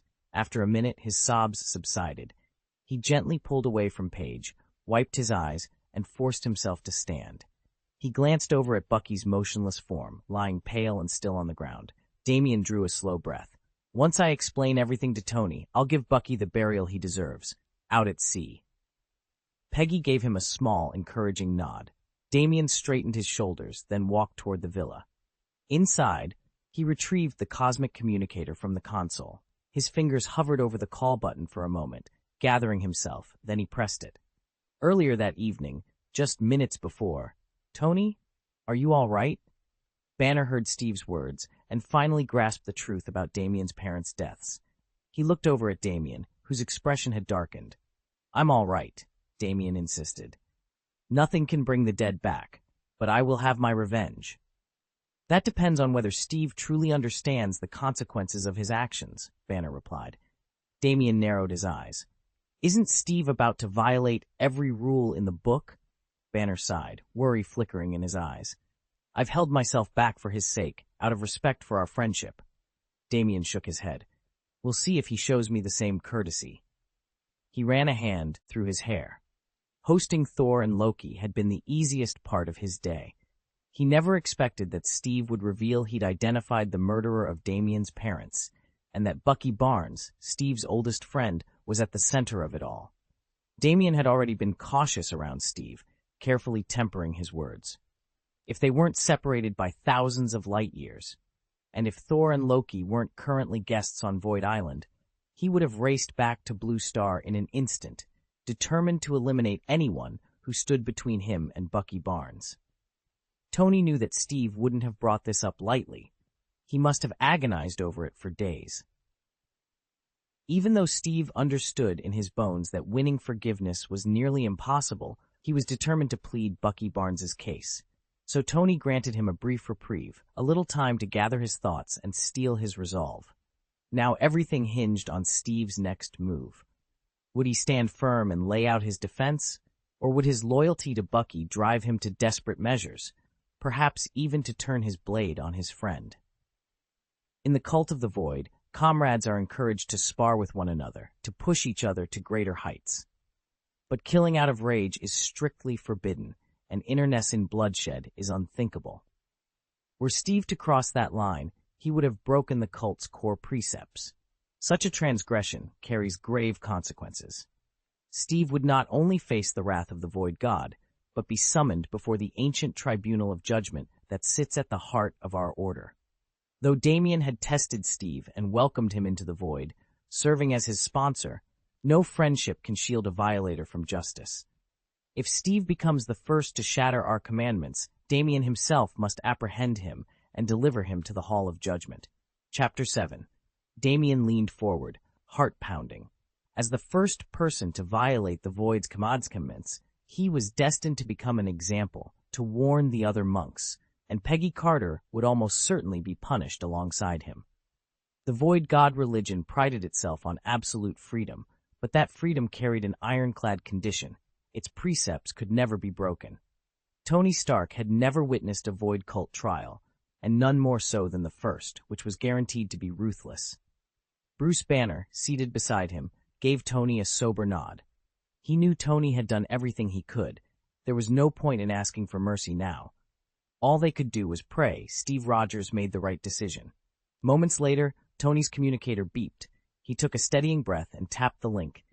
A three-dimensional projection shimmered into being. Steve, standing in a dimly lit chamber. After Bucky told me everything, Steve said, voice low and guarded, he left of his own accord. Behind him lay a man on the stone floor, a single bullet hole through his temple. Yet the corpse wore a serene, almost mocking smile. Tony stared, white-knuckled. Damien's throat tightened with dread. The silence that followed was heavier than any verdict. Damien's voice was quiet, almost hollow. I understand. It's settled then. As long as you don't bring it up again, I won't either. He studied the man beside him, Steve Rogers, the legendary hero with the gleaming metal arm, without rancor or relief. He offered no thanks, no congratulations. After all, the man who'd murdered his parents, Bucky Barnes, was dead. Nothing more needed saying. Damien had never craved a more brutal revenge. All he ever wanted was for his parents' killer to pay with his life, to answer for the anguish he'd caused.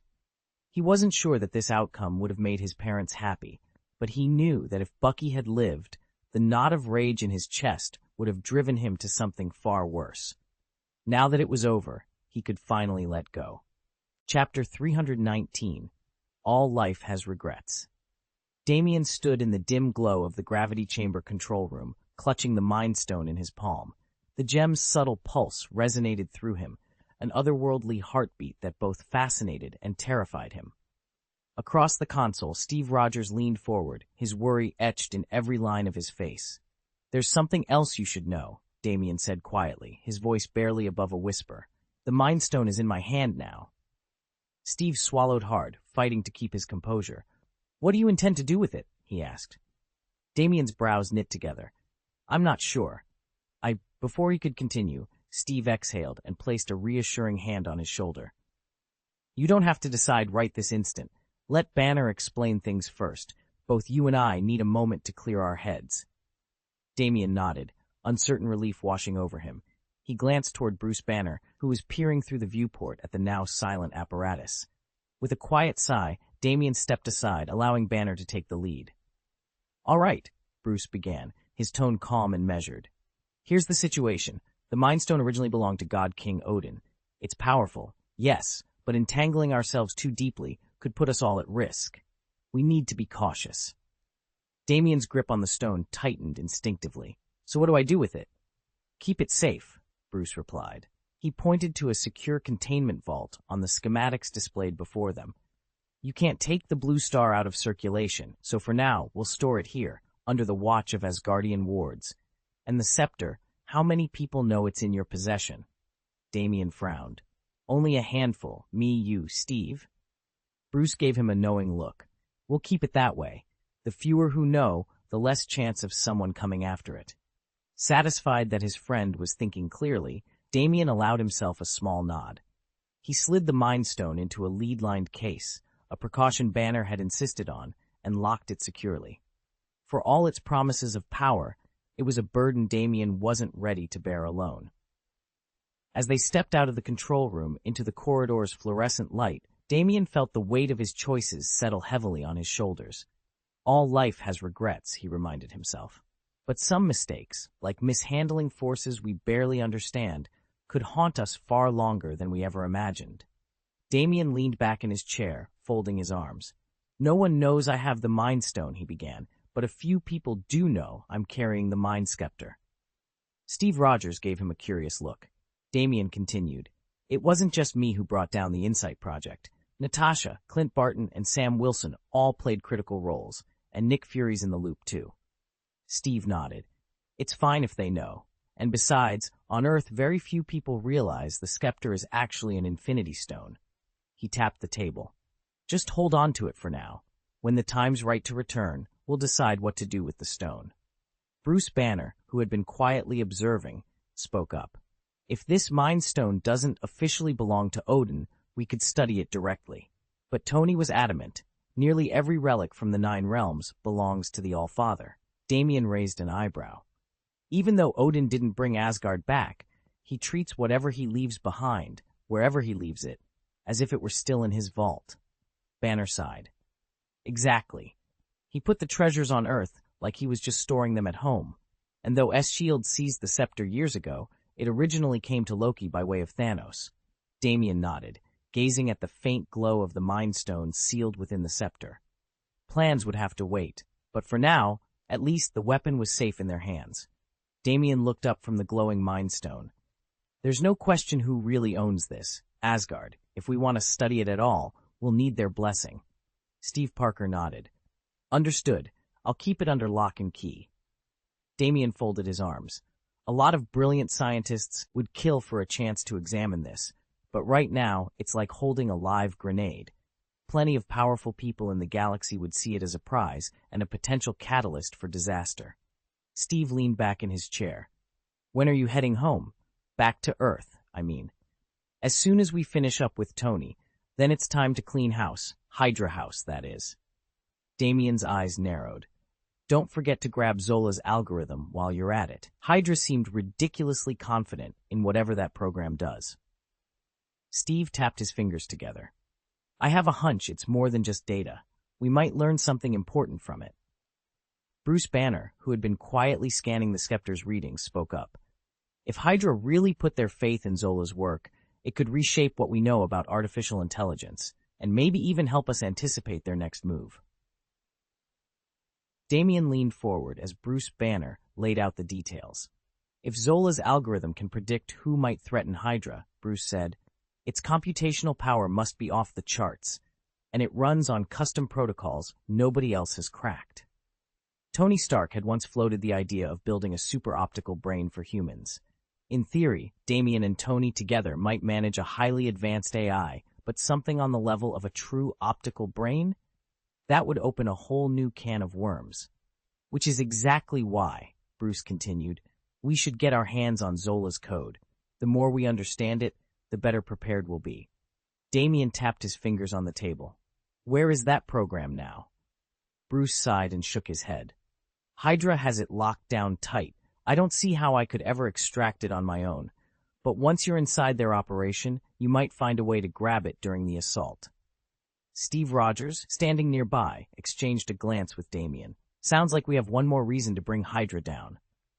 Bruce almost laughed out loud. Then, catching himself, he cleared his throat. Not gloating, Rogers, just stating facts. Damien leaned against the war room's broad table, arms folded, as Steve watched him with concern. I know, Damien, Steve said softly. You don't need to carry this all on your shoulders. Damien's jaw tightened. I've always wanted to wipe out Hydra, he said, his voice low and determined. More than anything else, it's the torture they inflicted on Bucky that deserves our hatred and our revenge. At the sound of Hydra, Steve's expression went stone cold. He understood Damien's fury. Everyone felt it.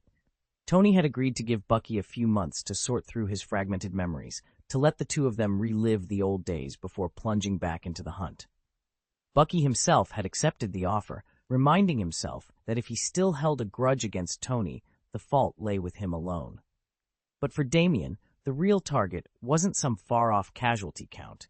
It was the nightmare that Hydra had forced on Bucky, the brainwashing, the endless agony, the stripping away of his will. We can't just mourn his death, Damien continued. We have to destroy the organization that created it. Steve nodded grimly. Hydra's motto is true enough. Cut off one head and two more grow back in its place. Even with superpowers, tracking every Hydra cell among millions of ordinary people is like finding a needle in a haystack. Damien pushed off the table. Maybe so, but I'll start looking anyway. He glanced at Steve, eyes bright with determination. For Bucky, Steve offered him a firm nod, and together they turned their minds toward the impossible task ahead, because if anyone could face down the many-headed monster that was Hydra, it was this team. Steve's voice crackled through the comlink. If we strike Hydra now, everything changes. Not only do we extend our own chances for survival, we'd be in possession of technology light years ahead of anything the world has seen. I'm ready for a long campaign. Hydra's influence is a cancer of darkness and ambition we have to excise completely. If you're wit, me, let's go over the details when we're back. Bruce Banner listened and realized exactly what this meant. Tony and Steve had a common enemy at last. He tapped his comm unit. I'll help. See you soon. And don't forget to thank Tony, Steve added. Bruce grinned as he passed the message on. He wants you to know he appreciates you giving Bucky the chance to die with some dignity. Steve's rare smile echoed through the speaker before he signed off. Bruce left the control room and strolled down to the riverbank, where Tony Stark was idly skipping stones across the water. Tony looked up as he approached. So, what did Cap want? Bruce shrugged, but couldn't hide his amusement. Nothing you haven't already said yourself. He winked. But he's counting on us. I've asked Steve to hold on to the Mind Stone for now, Tony said, stretching out his arm so the blue gem hovered above his palm. We'll figure out what to do with it once we're back home. He also wanted me to thank you for giving Bucky Barnes a chance to die with some measure of dignity. Bruce Banner stepped up behind him, voice low but steady. I know Bucky was one of Steve's oldest friends, and he never meant to hurt anyone. The explosion that killed my parents wasn't entirely his fault. Before that trip, I assumed they were just off on a routine vacation. I never thought to worry. When I learned they were gone, I was consumed by guilt that I'd never said goodbye properly. He ran a hand through his hair, gaze fixed on the shimmering river at their feet. Now that I know they were murdered, I can't just stand by and pretend it doesn't matter. If I remain indifferent, I'll feel ashamed of them, and ashamed of myself. And with Bucky gone, I'm not even sure if his death counts as vengeance. I don't know how this will change things between Steve and me, but I have to face it. Tony pocketed the stones with a casual flick, then hopped onto a nearby boulder overlooking the water. He watched the current swirl around Bruce's reflection, his expression unreadable. After a long moment, he finally spoke, voice measured and thoughtful. Damien had enjoyed a charmed life from the moment he was born. His father was brilliant and handsome, his mother gentle and warm, and his family's resources were more than ample. And yet, despite every advantage, he still felt a persistent ache of dissatisfaction, an irreparable regret that no amount of wealth or privilege could soothe. All he could do was strive, day after day, to atone for the things he wished he could undo, even though he knew it might never bring him true peace. 9 times out of 10, he often reminded himself, life will fall short of your expectations. All you can do is follow what feels right and keep your mind clear. Banner nodded, aware of Damien's restlessness. You know the Void Divine cult's greatest taboo is leaving the heart tangled with unresolved knots, then trying to undo them only gives birth to newer distractions. Damien glanced up, his expression still unsettled. Banner pressed on gently. I hope you won't have to face this kind of tug-of-war between duty to family and the bonds of friendship again. Damien took a steadying breath. Since joining the Void Divine cult, he had seldom faced such emotional turmoil. Yet, in that quiet exchange, he realized how easily old doubts could resurface, and that true clarity was something he would always have to fight for. Damien had always moved forward according to his own plan, but the news Steve brought left him tangled in doubt. On one side stood his parents' seething hatred, on the other, his friendship with Steve. After much internal struggle, Damien chose a compromise. Steve, in turn, made the decision that pleased Damien most, and Damien had thanked him for it. Outwardly, their bond seemed unbroken, but that was only skin deep. Whether this choice would cast a longer shadow remained to be seen once they met and talked it through. Honestly, Tony said, leaning back, compared to any powerful enemy, the toughest challenge is making a decision and your heart, not your strength, is at stake. Bruce Banner heard Tony's words, gave a slight nod, and replied softly, "He's right." End of Chapter 4 update. 3,000 words added, 10,000 words total.